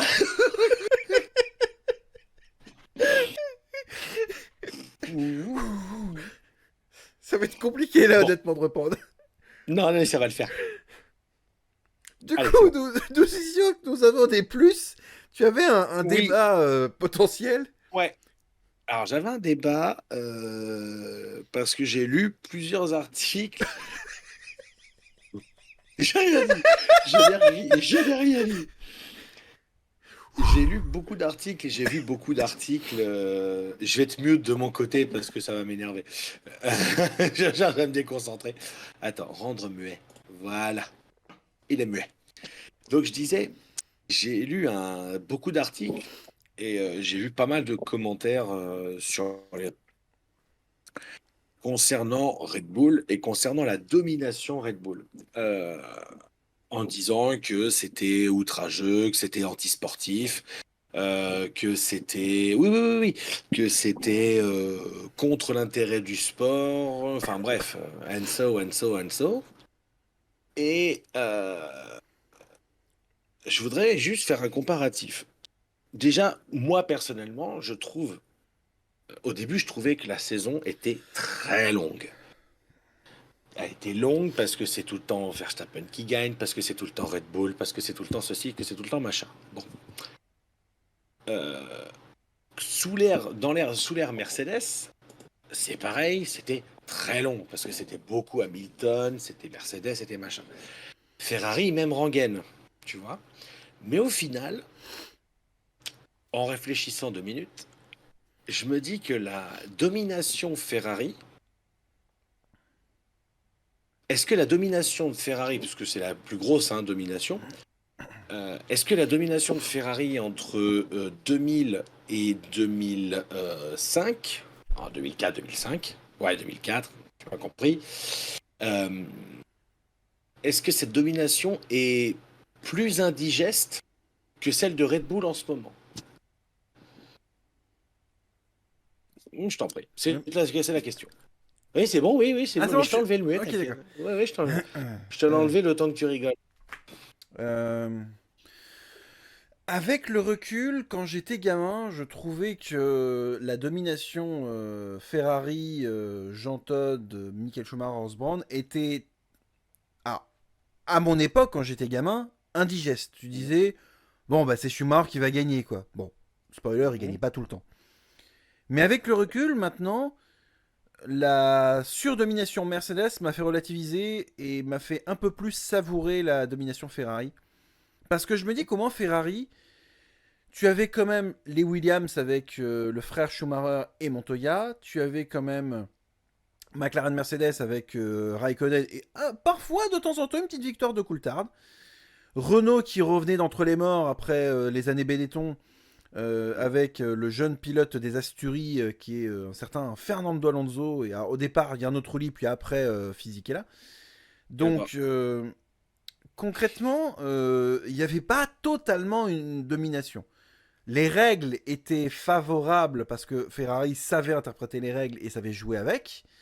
Mais, ben, comme il savait lire les règles, concrètement, il pouvait faire un truc extrême. De la même manière que, ben, tu vas en endurance. Quand, par exemple, Audi gagne pendant des Mm. années, ou quand il y a eu cette bataille Mercedes, Toyota, BMW, Audi, à la fin des années 90, c'était avec la GT1, la Mm. GT, non, c'était la CLR de Ouais, Mercedes qui s'envole aussi. SLR. CLR, CLR ou SLR? c'est CLR. LR, pardon. J'inverse. Euh, Quand tu avais tout ça, en fait, c'est qu'ils savaient lire le règlement et s'adapter au règlement pour être totalement dans les clous. Le groupe B notamment. Ouais. Jean Todt a connu l'endurance avec Peugeot, même si, bon, Peugeot en endurance, du côté début des années 90, c'est pas non plus très glorieux, même s'ils ont gagné. Oui, mais le contexte en endurance, à cette époque, l'endurance était détruite, on va pas se mentir. Ah bah, c'était pas ouf. Ecclestone, qui pourtant, lui, gérait la F1, a tout fait pour faire détruire l'endurance. Parce que ils avaient mis en place les moteurs 3,5 litres en endurance. C'est pour ça que Peugeot est passé de motoriste d'endurance avec la 905 à motoriste du coup en F1 avec McLaren, Jordan et par la suite Prost. Et plus tard les moteurs Asiatech. Donc clairement, Jean Todt a connu l'endurance, le groupe B et la Formule 1. Et plus tard la FIA. Donc lire un règlement, l'analyser et en tirer la quintessence pour être pile poil à la frontière, pour être dans les clous, hein, pour dire « Ah, oh, c'est pas moi, hein, moi je suis dans les règles hein. ». Ben, il faut savoir être un bon team manager. C'est là où je dirais que Toto Wolff est assez proche de Jean Todt d'une certaine manière. Je pense aussi que Christian Horner est proche aussi d'un certain point de vue. Donc, il y a de ça aussi. Mais la domination Red Bull de cette année, bah ils sont bons parce que les autres sont mauvais. C'est juste ça en fait. Je suis pas 100% d'accord avec ça. C'est pas qu'ils sont mauvais. Red Bull cette année, ils sont bons, oui, parce qu'ils ont bien travaillé, qu'ils ont un ingénieur, Adrian Newey, qui connaît l'effet de sol, et par définition a pu réadapter le concept de l'effet de sol proprement et de manière optimale, là où tous les autres ingénieurs n'ont pas connu l'effet de sol. Donc forcément, créer une voiture pour l'effet de sol, pour bien dynamiser et optimiser un fond plat, ben, Adrian Newey, il a connu lui ça. Quand il bossait chez les Townhouse ou dans d'autres structures, il a connu tout ça. Donc, Red Bull est bon parce qu'ils ont travaillé et qu'ils avaient justement cette carte. Je vais pas dire qu'ils avaient le mode d'emploi de l'effet de sol, tu vois, mais bah, ils connaissaient. Ferrari, c'est ce que je disais depuis des mois et des mois. T'as l'impression que c'est une structure qui n'est pas capable de comprendre sa propre histoire. Voilà. Ouais, mais ça, on en parle à chaque fois, ça. Mercedes, malheureusement, bah, Mercedes, tant que ça ne les arrange pas, ils sont pas bons. La preuve, tu prends l'ère V8, Mercedes n'était pas incroyable. Ils avaient une victoire par saison et encore. Ouais. Donc, quand ils ont eu gain de cause avec le V6 hybride, pour lequel ils avaient vraiment fait campagne hein, pour ce moteur, bah, c'était leur moteur. Donc c'est pour ça qu'ils étaient bons. Et si tu regardes bien ces dernières années, les 4 premières années de Red Bull, époque Vettel, ils étaient bons, mais à égalité avec les autres. De temps en temps, t'avais un Lotus avec un Romain Grosjean ou un Raikkonen. De temps en temps, t'avais Ferrari avec Alonso, qui pouvait titiller Red Bull. Cette époque, ça a duré 4 ans, mais c'était digne de Schumacher. Tu avais de la concurrence saine. Quand Mercedes a commencé de 2014 à 2021, 2020 on va dire, allez pour réduire, concrètement, Mercedes, il n'y avait personne pour aller les détrôner. De temps en temps, une petite victoire Ferrari, mais c'est vraiment... oula, faut pas trop leur demander, quoi. Donc, et tu vois, cette année, par exemple, en 2023, Red Bull est bon, mais c'est les autres qui sont pas bons. Et il a fallu attendre la deuxième partie de saison pour que McLaren revienne, pour que Ferrari, on croise les doigts pour qu'il puisse un petit peu revenir. Et Mercedes, bah, je crois qu'il faut attendre l'année prochaine. Hein. Il limite la casse un petit peu. Est-ce que c'est pas une question de taille de calendrier aussi? Parce qu'en dehors du fait que ça paraît long et que la domination soit énorme, moi je parle juste d'un point de vue psychologique en fait. Quand Ferrari dominait les saisons de Formule 1, c'était quoi? 14? 15 courses à peu près par an? 15-17 courses à peu près, oui. Voilà, 15-17 courses, ça va très vite. Et surtout que c'était là pour le coup tous les 15 jours. C'était vraiment tous les 15 jours. Il n'y avait pas de triple header, double header, ça n'existait pas parce qu'il n'y en avait pas autant. Il y avait 3 semaines d'arrêt en août et terminé, on n'en parle plus. Et fin octobre, c'était plié. La saison était finie. Ah ben en général, c'était Japon en dernière épreuve ou Abu Dhabi. Et non, encore. moi, je te parle de Ferrari, je te parle de l'ère Schumacher, donc Abu Dhabi n'existait pas. Oui, alors Abu Dhabi n'existait pas. On pourrait même revenir, alors, si tu parles de l'époque Schumacher, alors on pourrait revenir aux années 90 où c'était l'Australie avec Adélaïde qui était du coup la dernière époque du championnat. Mais ça, on est plus sur l'époque mi-90. Mais j'aime ce circuit. Bah, il reste encore des morceaux de ce circuit qui existent encore, et je crois qu'il y a même encore des traces des stands d'une certaine manière. Mais il y a encore des courses normalement sur ce circuit, non? V8 Supercar, mais et encore ça s'appelle pardon Supercars, autant pour moi. Mais ce Scott McLaughlin, me semble-t-il, avait roulé dessus quand il était encore en supercar à l'époque. Oui. Mais tout ça pour dire que, bah, je sais pas si on peut dire que le nombre de courses influe réellement dans la balance. Réellement, je dirais qu'honnêtement, là on touche sur un sujet qui est peut-être hors sujet dans le sens où trop de courses en F1, pour moi, ça enlève le côté un peu prestige et rareté du produit premium Formule 1. Mhm. D'où ma question. Est-ce que le fait qu'il y ait beaucoup plus de courses aujourd'hui, ça a une influence sur le fait que c'est Bah, toujours les mêmes qui gagnent, c'est long, c'est c'est chiant. surtout que on est passé de 15-17 courses à 22-23 courses. C'est-à-dire que maintenant, les 5-6 dernières courses restantes ne servent à rien, vu que le titre constructeur est déjà donné, le titre pilote va être donné dans pas longtemps. Les dernières courses ne servent à rien. Virez la moitié de vos courses à ce moment-là. Faites des changements par année. Genre, par exemple, une année c'est à Monza, une année c'est Imola. Faites par exemple, je sais pas, une année c'est le Japon, une année c'est la Chine, par exemple. J'en sais rien. Variez un petit peu. Donc, Mm. euh, Ouais, mais enfin, le problème, c'est qu'aujourd'hui, j'ai l'impression que le monde entier veut son circuit de Formule 1, et le problème, oui, c'est mais que faut arrêter. Tu peux pas donner un circuit à tout le monde. À un moment donné, c'est pas l'armée du salut. Hein, mais c'est c'est pas ça. Emmaüs. Hein, faut arrêter. Hein. Mais c'est ça. Genre, bonjour, je suis à Las Vegas. Oui, bah, honnêtement, je prie pour qu'il se passe un truc de mal à Las Vegas et qu'en fait, la femme se dise, bon, bah, en fait, on va pas revenir sur Las Vegas, tu vois. J'aimerais Un truc tellement, de mal, c'est-à-dire. bah, je sais pas, que le circuit soit je sais pas, qu'il fasse au scandale d'un point de vue monétaire, que Oh, clairement, au jamais niveau. de la vie. Las Vegas, t'étais dans un endroit de la planète où de l'argent coule à flot, et tu Oui, crois et vraiment qu'il y a. je te rappelle qu'il y avait eu une info il y a quelques semaines de ça, ou quelques mois de ça, comme quoi Stefano Mm. voulait mettre une taxe Formule 1 lors du week-end, parce que la plupart des hôtels pouvaient voir le Grand Prix depuis la chambre d'hôtel, et voulait faire payer quasiment 1000 ou 2000 $ de plus, comme taxe en plus. En même temps, c'est logique, tu mets ça dans une. Tu veux faire un circuit dans une ville. Oui, mais... Par contre, alors, tu fais ça à Las Vegas, par contre à Monaco, certainement pas. Ah Alors que bah... c'est le même problème. Alors que c'est le même problème, hein. Monaco, Azerbaïdjan, voilà, c'est le même problème. Donc, mais là, comme c'est Vegas et que l'argent coule à flot, je suis pas convaincu. Et je crois que certaines autorités locales refusaient justement ce genre de taxe à la con. Se dit, bah Bah, attends, bien sûr. Monaco n'y a pas droit, l'Azerbaïdjan n'y a pas droit. Donc, le truc, c'est que, honnêtement, Las Vegas, ouais, c'est un tilcodrome comme un autre, quoi. Je veux dire, j'ai vu des gens tester sur F1 2023 le jeu. Je vois des Ah, gens il est qui. pourri. Non, mais je vois des Ça, gens il est qui. pourri. Je vois des gens qui s'enjaillent à fond en disant, waouh, ça va être une dinguerie. Putain, Non, j'ai- pour moi.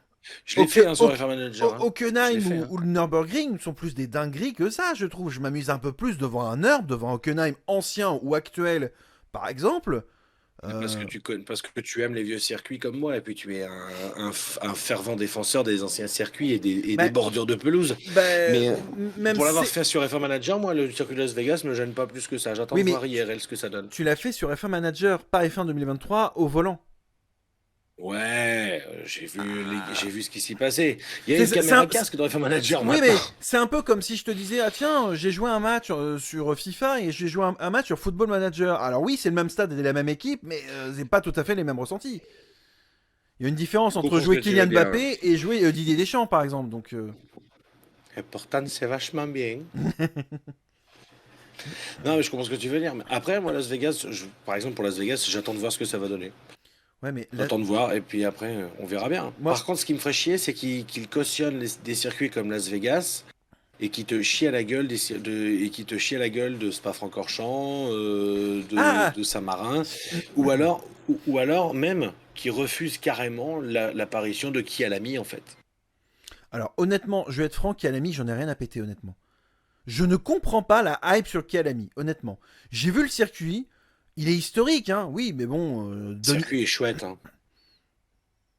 Ah ouais. si, si, si, si. Ah si, si, le Alors, circuit est chouette. ok, je l'ai peut-être pas roulé sur la bonne config parce que moi je l'ai fait sur Assetto et je l'ai fait sur Tokar Driver 2. Et concrètement, Avec une manette. non au volant. Ah ouais? Bah, assez tôt, je le fais pas à la manette. Ah oui, c'est pas faux, oui. Et, Oui, Toka Race Driver, je le fais avec le volant PC. Hmm. Alors, je l'ai aussi fait Ah non. sur Toka Race Driver 2, je l'ai aussi fait à la manette, mais je l'ai aussi fait au volant. Ah non, Et, Kialami, il est génial ce circuit. et je prends pas de plaisir. Je prends pas de plaisir, honnêtement, il ne m'amuse pas plus que ça. T'as des virages qui sont un peu traîtres, ok, ça peut faire de bonnes zones de dépassement. Hmm.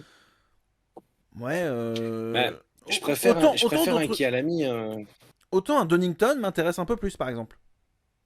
Donington, c'est lequel, Donington celui-là? Park, honnêtement, même si ouais, les infrastructures sont peut-être un peu vieillots et le circuit est peut-être Ah pas ouais. assez large pour les F1 modernes, moi j'aime bien Donington, c'est un bon petit circuit. C'était le premier circuit sur Toka Touring Car, rappelle-toi. C'était loin. Bon, bah, je te laisserai chercher. Ah Sur ben, le Toka 3, il est sur Toka 3. Masterclass d'Ayrton Senna en 93 au Grand Prix d'Europe, avec le trophée Sonic. Ah, ils ont roulé au Donington Park en Formule 1? Mhm. Putain, je me rappelais même pas. Une seule Il année, est dans et c'était sous la pluie avec une masterclass d'Ayrton Senna où il gagne le trophée Sonic. Et qu'est-ce que je veux dire? Oui, mais il est dans Toka 3, celui-là. Toka 1, 2, 3, certainement, je pense. Alors 2 et Faudrait 3 que je pour le sûr. fasse, tiens. Ce qui me parle, ce circuit-là. Oh là, Pin Starcast Blue. Ouais, il me parle, ce circuit. J'ai déjà Et, vu quelque part. mais le truc, c'est que. Bah. T'as des circuits genre le Qatar. Est-ce qu'il y avait vraiment besoin d'aller au Qatar? Las Vegas. Non, Est-ce qu'il y avait vraiment besoin d'aller à Las Vegas? dans l'absolu, non. Honnêtement, est-ce L'Osaï, que. il est pourri, hein, le circuit de l'Osaï. Ah, Moi, je l'aime pas du tout. c'est un circuit moto, c'est pas un circuit pour la bagnole, Oui, quoi. Donc, c'est un parking. j'ai envie de dire, concrètement, autant. Alors, Imola, bon, j'ai envie de dire, bon, c'est cool qu'il soit là, mais c'est pas mon préféré, quoi. J'aime bien Imola, mais sans plus, tu vois. Oui, il y a du dénivelé, ça monte, ça descend, c'est pas mal. Ça coule de source. Mais. Oh, joli. Euh, mais concrètement, qu'il soit là ou pas, ça change pas grand chose, tu vois. Mais honnêtement, Portimao, je trouvais l'ajout de Portimao intéressant. j'adore Portimao. Je l'ai Il est fait, chouette, hein. je l'ai fait au simulateur. Portimao, c'est un circuit que j'aime beaucoup. Mm. Il y a beaucoup de dénivelé dans le sens ça monte, ça descend. Clairement, c'est Ah, les virages. là, En oui. plus, sur une Formule 3 en simulateur, c'est une dinguerie, honnêtement. Donc, clairement, ouais, non, non. Portimao, très très bon petit circuit. Euh, il y a des circuits comme ça. Mais bon, pour en revenir par contre donc, au sujet de base, moi je trouve que oui, il y a une domination Red Bull, effectivement. C'est outrageusement dominé. Euh, mais en fait, en 2 ans, 3 ans, 3 ans maintenant. Non, 2 ans, parce que la 2021, je la compte pas, puisque c'est l'année de passation de pouvoir, Oui, mais hein. c'est pas vraiment une année de domination en 2021. Ah non, 2022 était en, une année de domination, je suis oui, d'accord. en 2 ans, en fait, les gens se sont lassés plus vite, je trouve. En 2 ans de Red Bull, les fans se sont plus lassés qu'en 5 ou 6 ans de Mercedes. Bah oui, mais c'est normal en même temps, parce qu'il n'y a pas de concurrence. Les autres n'ont Mais pas. Non. Mercedes, il n'y en avait pas non plus, hein. La seule Ouais, concurrence qu'il y avait ouais, chez Mercedes, c'était les deux pilotes Mercedes. c'est pas faux. Je veux dire, quand c'est Hamilton, en fait, là, pour moi, 2023, c'est la saison 2019 de Mercedes. 2018 de Mercedes. Hmm. Je veux dire, c'est. Mais les gens ont tendance à vite oublier, c'est ce que je déplore en fait. C'est Mercedes, Verstappen il gagne tout, Red Bull il gagne tout. Ouais, Mercedes il y a 5 ans c'était pire que ça, hein. Voire même pas pire, mais c'était au moins au même niveau. Après, aussi, il y a un truc qu'on oublie, je pense, et qui a pourtant vraiment son importance. C'est C'est qu'avant, quoi? tu avais des essais privés où tu pouvais vraiment faire tes essais comme tu voulais. Imagine en plein milieu de l'hiver ou entre deux courses, si Mm. Ferrari avait envie de tester sur le circuit de Fiorano ou sur un autre circuit, genre Barcelone, Ah oui, tester une bagnole, ils pouvaient. Maintenant, les essais ils privés peuvent plus le faire. sont illégaux. Donc, ce qui fait que déjà, ça nivelle un peu le championnat du monde par le bas. Et ce qui fait que, en fait, Ouais. tu as des constructeurs qui ne peuvent pas développer une voiture dans des conditions correctes.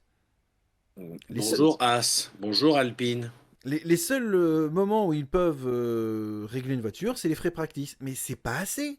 Il faudrait que tu Ah fasses non, c'est pas venir des assez. pièces par avion pour ensuite te dire tiens, la config marche pas, on verra demain matin. Et si ça marche pas, on vient à la config d'avant.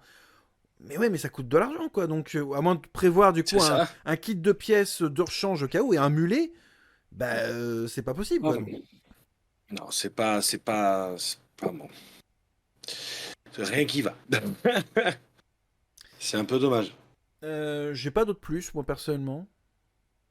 Non, moi non plus. J'ai J'avais juste, ce petit débat, effectivement. j'ai juste noté un petit truc qui m'a un peu fait rire sur Internet cette semaine. Ouais, Apparemment, alors je vais pas parler de course, mais ça a un lien avec la Formule 1 un petit peu, tu vas comprendre. ouais. La WWE a annoncé un event en Australie. Il y a des gens Oui, j'en ai entendu parler de ça. il y a des gens qui viennent chialer en disant oui, c'était pour nous au Stade de France. Alors déjà, les gars, ils ont jamais annoncé qu'ils iraient au Stade de France. C'est Drew McIntyre dans un podcast radio qui expliquait qu'il aimerait aller au Stade de France. Et surtout que pour 2024, c'est mort. Il y a un truc qui s'appelle Paris, les Jeux Olympiques de Paris 2024.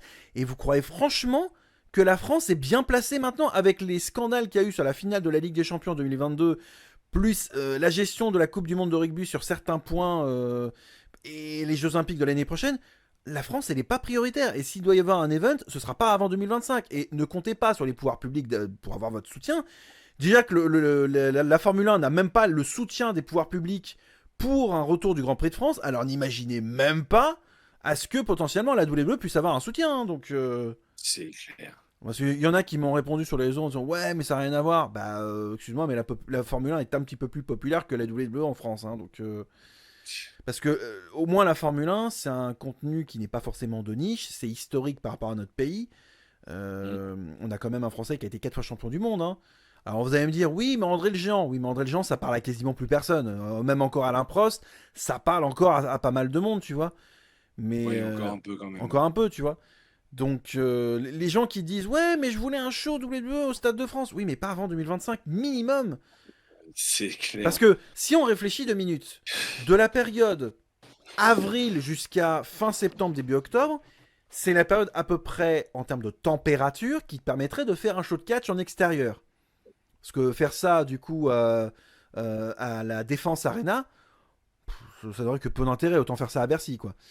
Oui, c'est clair. Donc, concrètement, il faudrait faire ça de avril à fin septembre, début octobre. Problème, les Jeux Olympiques, c'est à partir de août jusqu'à septembre, donc déjà, c'est mort. Et sans compter le Tour de France qui te bloque une partie de certaines régions de France, etc. etc. Sans compter Paris aux alentours de juillet. Sans compter le 14 juillet, là aussi, que ça te bloque.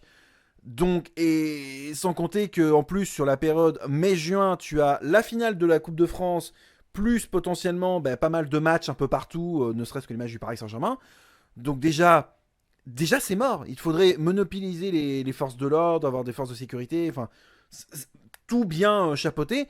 Je rappelle que l'année Mm. dernière, en 2022, Real Madrid-Liverpool au Stade de France, ça s'est pas bien fini et il y a eu pas mal de choses, d'auditions de ministres ou de préfets de police, etc., et qu'on en a encore entendu parler, tu vois. Donc, puis bon, c'est du catch, quoi. Alors oui, ok, je me dirais 80 000 places au Stade de France, tu fais venir les Allemands, les Anglais, les Italiens, les Espagnols et les Français. Tes 80 000 places, tu les remplis sans problème. Hein. Mais c'est pas la priorité, je pense, du Stade de France. Et puis bon, la WWE, ils ont déjà Ils ont trouvé. beaucoup mieux à faire. Oh, ils vont aller vers des territoires qui seront rentables immédiatement, ils vont pas attendre. Sachant que la WWE Mm. a des nouveaux investisseurs, qu'il y a un changement de propriétaire, la WWE va pas attendre, hein, honnêtement. Hein. Donc Paris 2024, c'est plus prioritaire. Hein. Et je pense que même un Grand Prix de Formule 1, déjà, on est en train d'abandonner. Donc non, Je suis tombé sur un truc là, ça devrait t'intéresser sur Twitter. dis-moi. Enfin, sur X. L'échange radio entre Karel Loss et Pierre Gasly, Qui est Karel Loss? son ingénieur. D'accord. Oui, c'est plus comment il s'appelle. Ah, Pierre. Il s'appelle Pierre aussi, mais. Ouais, enfin, lui, il est resté chez AlphaTauri, Oui, oui. c'est l'ingénieur de Lawson maintenant. Mm. Alors, donc ça, c'est l'échange. Alors, c'est synthétisé, hein, c'est sur les derniers tours de course. Vas-y, vas-y. Donc dans l'ordre, Loss Gasly. Hein. Donc, lorsqu'il commence, Esteban est à 2 secondes 4 derrière toi. Instruction sur le muret des stands. Est-ce qu'on peut changer à nouveau les positions, s'il te plaît? Réponse. What the fuck, tu plaisantes? J'étais plus rapide, j'ai des pneus plus frais. S'il ne m'avait pas laissé passer, je l'aurais dépassé de toute façon. Oui, nous en discuterons dans le bureau, s'il te plaît. Échange la position maintenant. Vous êtes sérieux? Je suis parti devant, j'étais devant pendant toute la course. Vous l'avez laissé m'undercutter et ensuite, et là, la réponse dans la foulée. Je ne plaisante pas, c'est une instruction qui vient des stands. Faisons-le au prochain tour, s'il te plaît, virage 16. Gasly, vous confirmez que vous voulez échanger? Los, affirmatif, s'il te plaît. Gasly, ouais, merci, c'est une vraie blague. C'est-à-dire qu'en fait, il y a, à mon avis, il y a une couille. Voilà. Et bon, je t'épargne le reste, hein, mais en gros, voilà, Los qui dit bien reçu, merci. Inutile de dire quoi que ce soit pour l'instant, nous en discuterons après. Ok, c'est le drapeau à damier. Ok, arrêtons la voiture au parc fermé. Gasly, non, c'est bon, arrêtons ici, c'est bon, je comprends ce que vous faites, d'accord. Je sens qu'il y a une merdasse hein, chez Tu, Alpine. Hein. tu crois que Pierre est en train de suspecter que l'équipe est en train de favoriser Esteban? J'ai l'impression. Ouais. Moi, ça me... J'ai l'impression. Honnêtement,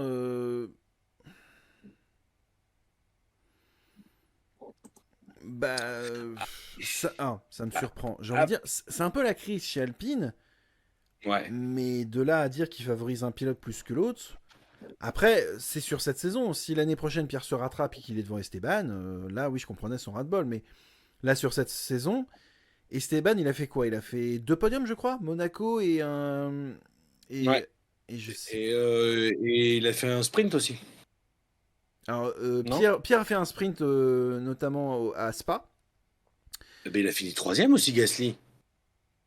Euh, Attends. à- Gasly a fini troisième d'un sprint à Spa.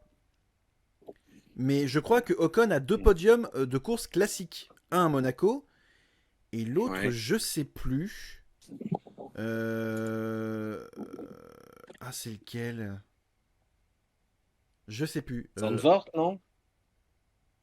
Ah, je sais plus. Je sais que Esteban a fait 2 podiums cette saison, normalement. Enfin, 2 podiums Euh, classiques, j'entends bien. Attends, bah, j'arrive. Après, Euh, bon, est-ce que c'est le début de quelque chose et que Pierre a voulu le mettre sur la place publique? Je veux dire, c'est tant la merde que ça, Chabi. Alors, apparemment, Bruno Famin a expliqué, parce que j'avais vu un article sur Next Gen Auto, euh, justement, il y avait un article, Bruno Famin qui expliquait qu'apparemment, bon, bah, Pierre a gueulé, mais il n'y a pas plus de problème que ça. Bruno Famin n'est pas plus inquiet que ça. Bon, j'espère qu'il nous fait pas un peu, qu'il nous fait pas une intox, histoire de dire. Je connais pas bien le bonhomme, hein, je pourrais pas dire, donc, mais on n'est pas sur du Laurent Rossi non plus, faut pas déconner. Bruno et Famin, heureusement. Laurent Rossi, au final, c'est une putain d'arnaque. Hein. bah, ça valait le coup de virer Abitbull pour ça. Hein. Non. Ocon a fait qu'un podium, il a fait que Monaco. En course normale. Hein. Ah ouais, j'étais persuadé qu'il avait fait 2 podiums cette saison. Alors je confonds peut-être avec Non, Pierre non. qui a fait un 2. Ah, c'est peut-être Pierre qui a fait Mais un podium sprint et un podium classique. je crois que ça doit être ça. Ouais. Donc, après, bon. Par contre, un truc qui m'a un peu surpris, qu'est-ce que ça change que tu laisses passer. Je veux dire, c'était juste. Tu échanges 3 points pour 3 points, quoi. Donc, Bah, c'est ça. ça change pas grand-chose. Et surtout, bah, que ce soit l'un ou l'autre, vous n'êtes déjà plus au sein du top 10. Donc, ça change pas grand-chose pour vous. Je pense que c'est peut-être une question de rythme, mais une question de fierté aussi. Gasly a été devant toute la course, donc il n'a pas apprécié. Après, est-ce que... Et comme il le dit, je me suis arrêté après Esteban, mes pneus sont plus frais. Donc dans tous les cas, je l'aurais doublé. Je serais revenu sur lui, je l'aurais dépassé. Donc à quoi ça sert? Bah oui, c'est pas. Est-ce que le muret des stands a estimé que Ocon avait les capacités de remonter sur Alonso? C'est possible, mais j'ai un gros doute là-dessus. J'ai vu de très belles défenses d'Alonso pendant la course, hein, notamment contre Hamilton ou Hmm. Alonso. Donc Ouais, ouais, ouais. concrètement, il était capable de faire de bonnes défenses. Après, il y a une différence entre être un bon défenseur et un bon attaquant. Et on parle toujours de Formule 1, et c'est vrai que là, pour le coup, bah, sur cette saison, j'ai pas forcément vu Gasly en mode super attaque. Ni C'est super vrai. défense d'ailleurs. Alors que Mais Ocon, je pense que ça le rassure quand même. C'est une question de se rassurer aussi. L'écurie, ça va mal, la voiture, ça va pas. Là, Gasly est devant Ocon pour une fois, parce que d'habitude c'est surtout l'inverse. Gasly, ça fait quand même 3 courses qu'il galère, hein, Gasly, hein. mm, Bon, je pense que pour le moral, ça aurait pu lui faire du bien et on lui casse un peu ça dans l'œuf. Je trouve ça un peu dommage, quoi. ouais, c'est un peu dommage. On verra ce que ça va donner. Ouais, mais j'avais entendu parler, ouais, justement, avant l'émission de ce problème Mhm. C'est Gasly pas, Alpine.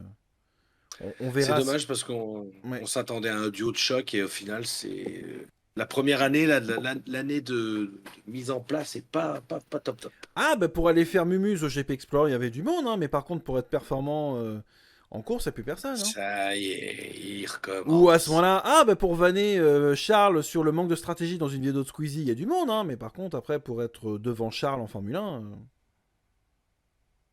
Oui, je titille un petit peu, mais bon, Non, voilà. là, c'est pas titiller, c'est chercher la merde. Bah,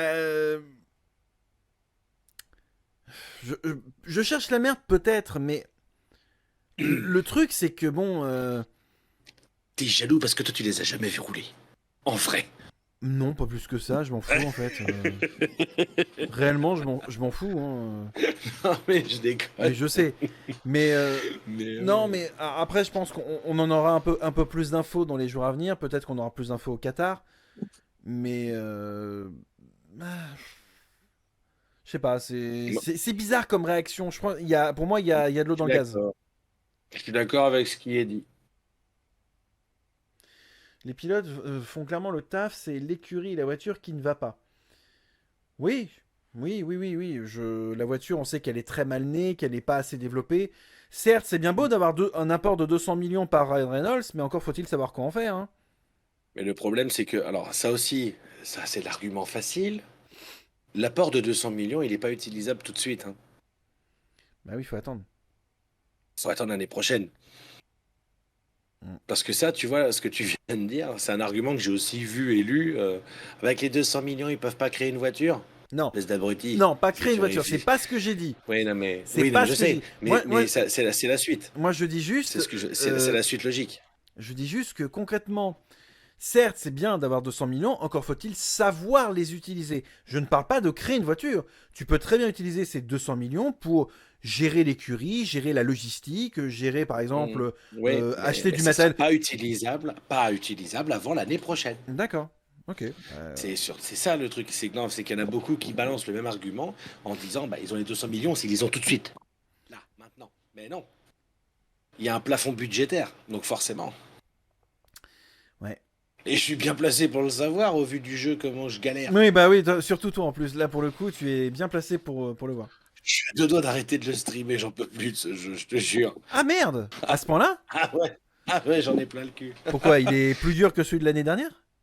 Alors, je pensais pas, mais alors soit le jeu est codé d'une manière totalement aléatoire et ça me rend fou, soit je gère quelque chose de mal. Mais tout bien réfléchi, je pense qu'à mon avis, c'est pas moi le problème.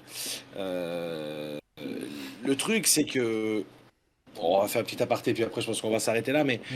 euh, le 22, si tu veux, le F1 Manager 22, il allait relativement à l'essentiel. Tu avais beaucoup de choses à gérer, mais c'était faisable. Si tu veux, tu pouvais penser à tout sans trop être emmerdé. Tu pouvais penser à tout et tout gérer sans être trop emmerdé. Et sans te dire, merde, putain, j'ai oublié ça, faut que je fasse ci, faut que je fasse ça. C'était du bon sens. Là, le problème, enfin, j'estime que c'est un problème. Dans le 23, le problème, c'est que tu as la même chose à gérer dans le 22, mais il te rajoute des petites subtilités. Mm. Exemple, quand tu as ta voiture, en fait, quand tu mets des pièces dans ta voiture, dans le 22, tu faisais de la recherche et tu faisais de la conception, tu conceptualisais tes pièces pour améliorer ta voiture, etc., etc. Là, cette année, il y a toujours la recherche de pièces pour la saison suivante et la conception de pièces pour la saison actuelle, mais ils t'ont rajouté également l'usure des pièces. Et en fait, ce qui se passe, c'est qu'au bout de 3, 4 grands prix, eh ben, tes pièces, elles sont mortes. Donc, il faut que tu en fabriques d'autres, en fait. Donc, c'est des coûts supplémentaires que tu rajoutes. Sachant que tu n'as pas forcément un budget relativement... Enfin, tu n'as pas un budget extensible, je trouve que c'est assez compliqué à gérer. Rajoute à ça ton équipe des stands que tu dois gérer parce qu'en plus, tu as des entraînements d'équipe de stand à faire, a.k.a. bande de grévistes, hein, puisqu'en fait, l'équipe des stands, ils sont tout le temps fatigués. En fait, les seuls messages que tu reçois de l'équipe des stands, c'est qu'ils sont fatigués et que du coup, il y aura des erreurs pendant les arrêts au stand de la course suivante. Tu vois, c'est plein de petits détails, de trucs comme ça, qui font que le manager de 2023, il est très bien dans sa globalité. À 85-90% du temps, il est très bien, puisque c'est la base c'est le 2022 qui est rehaussé. Mais les 10% qui manquent, c'est ces petites subtilités, justement, qu'ils ont rajoutées, qui fait que le jeu en lui-même, En il fait, est très compliqué, quoi. il est plus complexe que le jeu précédent, mais plus dur Ouais. aussi, par définition, sur plein d'aspects à gérer. Il est beaucoup Ah plus ouais. difficile que le 22. Faut que tu regardes déjà dans le 22, faut que tu regardes tout. Là, dans le 23, c'est encore pire. C'est que non seulement faut que tu regardes tout, mais c'est qu'en plus il faut que tu fasses gaffe au, faut que tu fasses gaffe aux vis cachés presque. C'est voilà. Et en plus, alors je sais pas si le jeu est codé comme ça, mais là, par exemple, le dernier stream que j'ai fait sur F1 Manager qui date de mercredi, euh, niveau budget avec Alpine, j'étais ric-rac. J'ai changé des pièces sur la voiture de Gasly.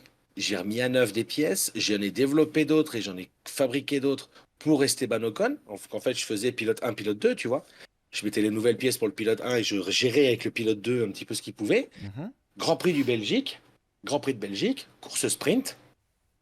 T'as Gasly, Magnussen, Ocon. Ocon lâche les freins, boum boum boum, les trois abandonnent. Donc tout ce que j'ai investi derrière, dans le cul. Ah, Voilà. Et c'est que des trucs comme ça. Alors, je veux bien croire c'est des imprévus, c'est du ah bah c'est pas de bol. Le problème, c'est que c'est tout le temps comme ça. Dès que tu fais des nouvelles pièces, il y a un carton, il y a après, une, tu vois, question bête, mais c'est est-ce que sur F1 Manager 23, tu as ouais. le choix de la difficulté? Parce que ça se trouve, c'est peut-être la difficulté qui est En trop. Je suis en standard. En fait, t'as soit le mode novice, en mode j'ai jamais joué au jeu, donc t'as une assistante qui est tout le temps là pour te dire quoi faire. Mhm. Ou soit tu as un mode ancien joueur, donc déjà joueur du 22, du coup, t'as pas besoin d'aide à part sur les petites subtilités, les nouvelles aptitudes et les nouveaux atouts du jeu. C'est tout. T'as pas de niveau de difficulté en fait.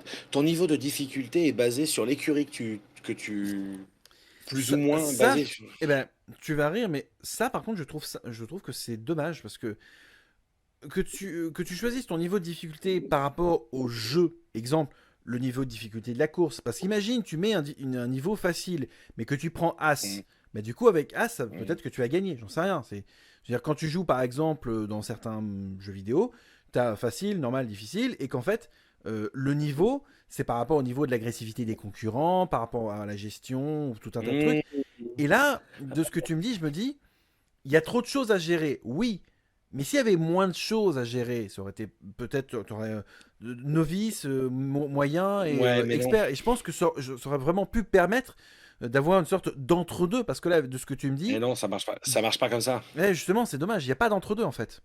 Moi, je trouve ça plus réaliste. Le fait si tu mets Red Bull, c'est plus facile de gérer Red Bull parce que c'est la voiture l'écurie la plus forte et la voiture la plus performante. Si tu roules avec Williams ou avec Alfa Romeo, t'as plus de taf. Pour moi, c'est logique. Oui, bien sûr. Pour moi, c'est ce genre-là de difficulté Oui, qu'il oui, mais qu'il y a. je veux dire, quand tu prends par exemple F1, les jeux de F1, pas manager, hein, les jeux de F1 Ouais, Codemasters. la CB, ouais. Voilà. Quand tu regardes par exemple des courses des F1 eSport Series, me semble-t-il, je vais sans doute dire une bêtise, mais les Mhm. voitures elles sont toutes nivelées au même niveau. Ouais. Donc, par définition, ça tu vois, ce serait un truc qui serait sympa. Genre, exemple, manager une écurie de ton choix avec des niveaux égaux. Ce qui permettrait du Et un coup. mode. Oui, c'est un mode encore une fois, c'est ça le problème. C'est Mm. pas présent dans Ouais, le ouais. jeu. Et pour moi, je trouve que c'est dommage qu'il n'y ait pas un niveau de difficulté médium, où justement toutes les écuries sont Mm. nivelées au même statut, et qu'au final, tu peux prendre ton plaisir à gérer une écurie, ça peut être As ou Red Bull, mais de Mm. manière très simple, ou de manière relativement à l'essentiel. Pas gérer 36 000 trucs, je veux dire, t'es pas Elon Musk qui gère 36 000 sociétés, là t'es juste un manager lambda qui veut juste faire la main, quoi, donc... Ouais, non, mais je suis d'accord avec toi. Mm. Mais bon, après, moi, je trouve que le système de difficulté de gestion c'est plus difficile à gérer telle écurie que telle écurie. Moi, je trouve ça bien. Non Alors mais après, ça tu peux le garer, quand je dis hein. c'est plus, oui, oui, quand je dis c'est plus facile à gérer Red Bull que Williams, par exemple, c'est pas forcément vrai, puisque mine de rien, Red Bull, t'as vachement plus de contraintes. Des contraintes en termes de contrat, des contraintes financières aussi comparé à d'autres trucs aussi. Enfin, en fait, le niveau de difficulté est relativement malléable en Mm. fonction des écuries, mais les difficultés ne sont pas forcément portées sur les mêmes choses pour chaque écurie. Tu vois Mm. ce que je veux dire? Oui, Par exemple, ce qui est chaque très écurie va avoir fort, son propre truc à gérer en priorité. bah, un truc tout bête, hein, chez Ferrari, ce qui est le plus emmerdant à gérer, c'est l'équipe des stands. Ah tiens, ah bah, oh, bah, c'est surprenant, ça c'est réaliste au moins. Mais c'est vrai. Chez Alpine, le plus dur, je crois que c'était la dégradation des pneus, si je dis pas de bêtises. Et chez Mercedes, c'est une question d'aéro. Mais enfin, tu vois, mais c'est des trucs qui sont assez ressemblants à la réalité. Je trouve ça plutôt chouette. Au moins, Mais voilà, justement, ça permet de garder une trace à proximité du réel. Mais c'est vrai que moi, je pense que c'est très RP, hein. ça manque d'un paramétrage de difficulté. Exemple, Mm, est-ce que vous voulez que toutes les écuries soient sur le même niveau, pour la course par exemple, ce qui fait que du coup tu te bases sur les stats de tel et tel pilote.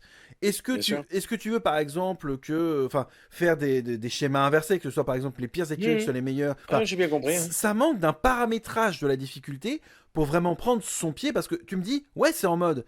Bah oui, mais tout le monde ne peut pas forcément avoir des modes.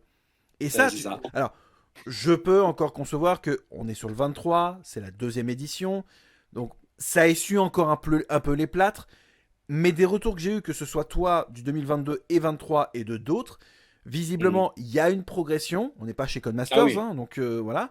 bah Euh, oui, et heureusement. et d'ailleurs, ça me fait penser que ça me surprend qu'il n'y ait pas de F1 eSport Series Manager. Parce que ça, par contre, je pense que ce serait plutôt intéressant de faire des F1 eSport Series Manager. Ah oui. Non? Ouais, ouais, ça peut être intéressant. Parce que, Après, ouais, parce que, encore une ouais, fois, je sais pas. ça peut peut-être permettre à des gens de pouvoir développer un talent de gestion. Parce que je veux dire, Mm, tu prends des mecs comme Toto Wolff ou Christian Horner, Fred Vasseur, etc. C'est des gens qui ont mm. fait des études avant. C'est des gens qui ont fait Oui, c'est vrai. des années d'études pour faire de la gestion, pour faire du management, etc. Mm. Je me dis que là, ok, c'est un jeu vidéo, mais maîtriser ce jeu vidéo sur le bout des doigts. Alors, d'ailleurs, je crois qu'il n'y a pas de jeu en réseau, c'est qu'un jeu offline, me semble-t-il, C'est que du solo. que du solo. Ça, c'est un truc qui serait intéressant, c'est de mettre du online ou de faire du multijoueur en LAN, par exemple. Mm. T'imagines faire une LAN de F1 Manager? Il te faut 10 PC et 10 joueurs pour y jouer. La gueule de l'électricité consommée, quoi. Ben, j'ai envie de te dire, pas plus qu'un Counter-Strike. C'est pas faux. Voilà. C'est Donc, pas faux. et clairement, je me dis, c'est pas une toi qui joues justement à ces jeux-là, honnêtement, Ouais, ouais, ben, ça peut être intéressant. Bah, tu sais, y a bien Civilisation, par exemple. ouais, Les sites meilleures civilisations, je crois que tu peux jouer en coop et il me semble qu'il y a bah, qu'il y a peut-être pas des compètes, mais j'ai même plus. mais c'est totalement ça. Mais Age of Empires Remake 1, 2 et 3, Ouais. tu te fais en LAN ou en Mhm. online.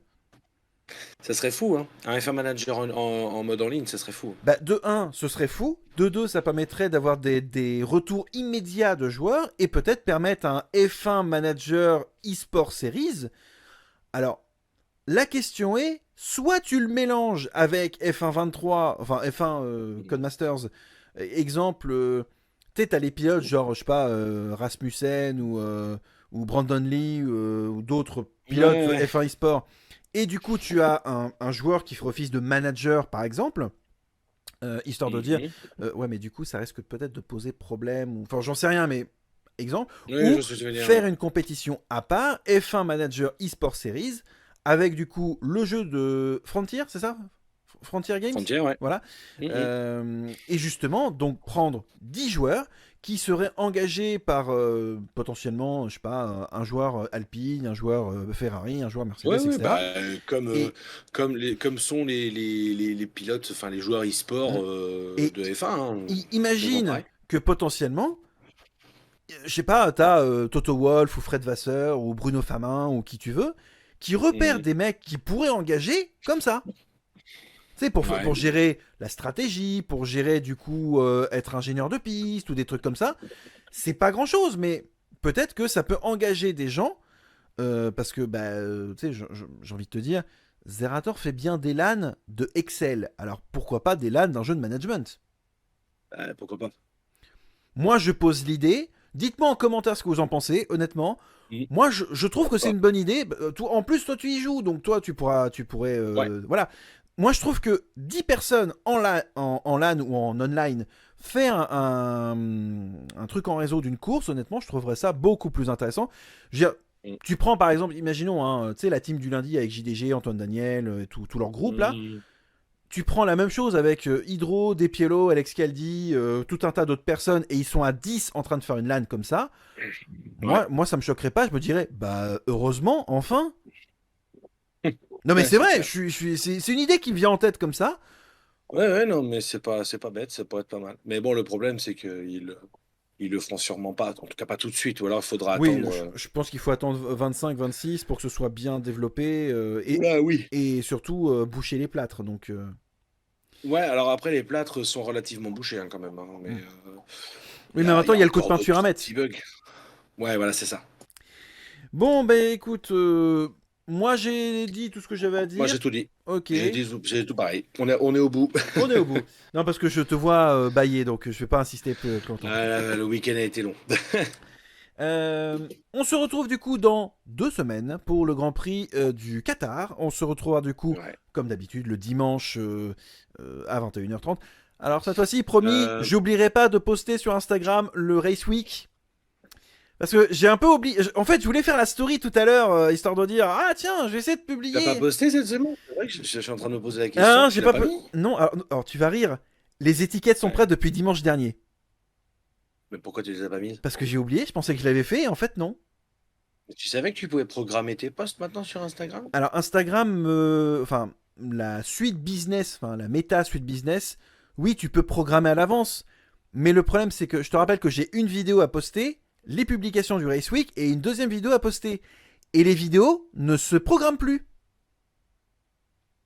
Parce que les vidéos en question, je peux les mettre sur Instagram, je les envoie depuis mon PC, il n'y a aucun problème, ils les acceptent. Ouais. Lorsque je veux le faire depuis la méta suite business, ah ben non mais ce n'est pas le bon format, vous devez le mettre dans le bon format. Mais alors, pourquoi ça marche sur Instagram et pas avec la méta suite business? Ça n'a pas de sens, du coup. Alors, à voir le débrief dimanche soir, le dimanche dans 15 jours, Pour pour le Qatar, Oui. parce que la course est à 19h. Non, normalement 20h30, normalement 20h30, 20h45, c'est fini. Parce que c'est 1h30 hein, la course. Hein. Ouais, c'est 1h30. Bon, ça devrait passer normalement, non? Normalement, ça devrait passer. Au pire, on dit à partir de Après, 21h30, mais si on commence à 40, c'est pas grave, hein. les États-Unis, 21h, on oublie. Oui, bon, là, ce sera le lundi, hein. Je vais pas m'emmerder, et toi non plus, je pense. Mexico, Pareil. 21h, on oublie. Voilà. Brésil, Le... pareil. Ah non, 18h. Ah ouais. Ouais, plutôt. C'est bizarre. 18h. C'est bizarre, ça. Bah, c'est pas le même fuseau. Hein. Ah oui, c'est un fuseau d'écart, c'est vrai. Eh oui. Las Vegas, pas de problème. Oui, parce que Puisque c'est 7h. 7h le dimanche matin. Oui, bah pour nous, c'est comme si c'était un dimanche, donc ça change pas. Comme pour le Japon, en fait. Et Sauf que c'est l'Australie. inversé. Et l'Australie, sauf que c'est inversé. Et puis Abu Dhabi, c'est 14h. Ah oui, ça finit par Las Vegas et Abu Dhabi. Ah oui, parce que l'écologie, c'est trop bien. Ah putain. Oh, bah, ils te font au moins le quota, le Mexique, le Brésil et Las Vegas. Au moins, ils restent sur le continent américain, c'est déjà ça. Oui, heureusement. Heureusement. Ok, ben écoute, on se retrouve du coup la semaine prochaine. Techniquement, en Mm. théorie, 21h30. Normalement, Oui, ça passe. normalement. Ouais, normalement. Donc, merci à toi d'être venu hein, pour Pas de débattre souci. de ce super Grand Prix du Japon qui a titré Red Bull champion du monde des constructeurs de Formule 1 2023. Bravo! Bravo, j'applaudis. Au GG. GG. On se retrouve du coup dans 2 semaines pour du coup la prochaine course. On se retrouve la semaine prochaine Pour la critique du prochain film qui risque d'être ultra salé, autant vous dire que même... Ah ouais. À côté, Tu commences déjà par un bad buzz. non, mais là, il n'y aura pas de bad buzz. Je veux dire, Astérix, parce que c'est sur le moment. Là, je rattrape mes films. Mais ce film vient de faire passer Astérix pour un bon film. Oh putain. Ouais. C'est Rendez-vous. quel film? Ah, je te le dis pas, ce sera rendez-vous. Alors dimanche prochain 18h parce que comme je disais, j'ai changé le jour de publication, ce n'est plus Ouais. le samedi midi, c'est le dimanche à 18h. Histoire de bien finir le week-end, hein, directement. Quoique, peut-être que je le mettrai à 10h si elle est prête. Donc, si elle est prête, dimanche 10h. Si elle est pas prête, dimanche 18h. Mais normalement, elle est déjà tournée. Je sais plus qu'à la montée. Donc, ça devrait pas être trop compliqué. Elle y déjà tourné? Oh! Je valide cette, Cadeau, c'est pour moi. je valide cette blague. Et je répondrai même d'une certaine manière par un... Merde. Tu t'es trompé, non? Oui, je me suis trompé. Non mais ça, c'est... Voilà. Allez, Ouais. bisous. C'est- Salut mon Paul. C'est bon pote. Donc on se retrouve du coup la semaine prochaine et on se retrouve aussi jeudi soir 21h30 pour la suite de notre périple Zelda. J'espère. Normalement, je n'annonce pas, mais peut-être mardi si tout va bien. Je dis bien peut-être. C'est pas dit Moi, encore. normalement, demain soir, peut-être sur F1 Manager, sinon ce serait une surprise. Alors ça va être poker te concernant? Non. Non. Ok. Ça marche. Non, non. Ça sera F1 Manager si j'ai trouvé une solution pour finir la saison. Peut-être. Peut-être. Sinon, on fera si j'ai pas trouvé de solution, au pire, on fera autre chose, c'est pas grave. Ok, ça marche. Donc du coup, gros bisous à toutes et à tous. Bonne semaine, enfin bonne quinzaine à vous et... Le bouton. Excusez-moi, je me suis gouré de boutons, j'ai cliqué un peu trop vite. Donc du coup, gros bisous à toutes et à tous et salut.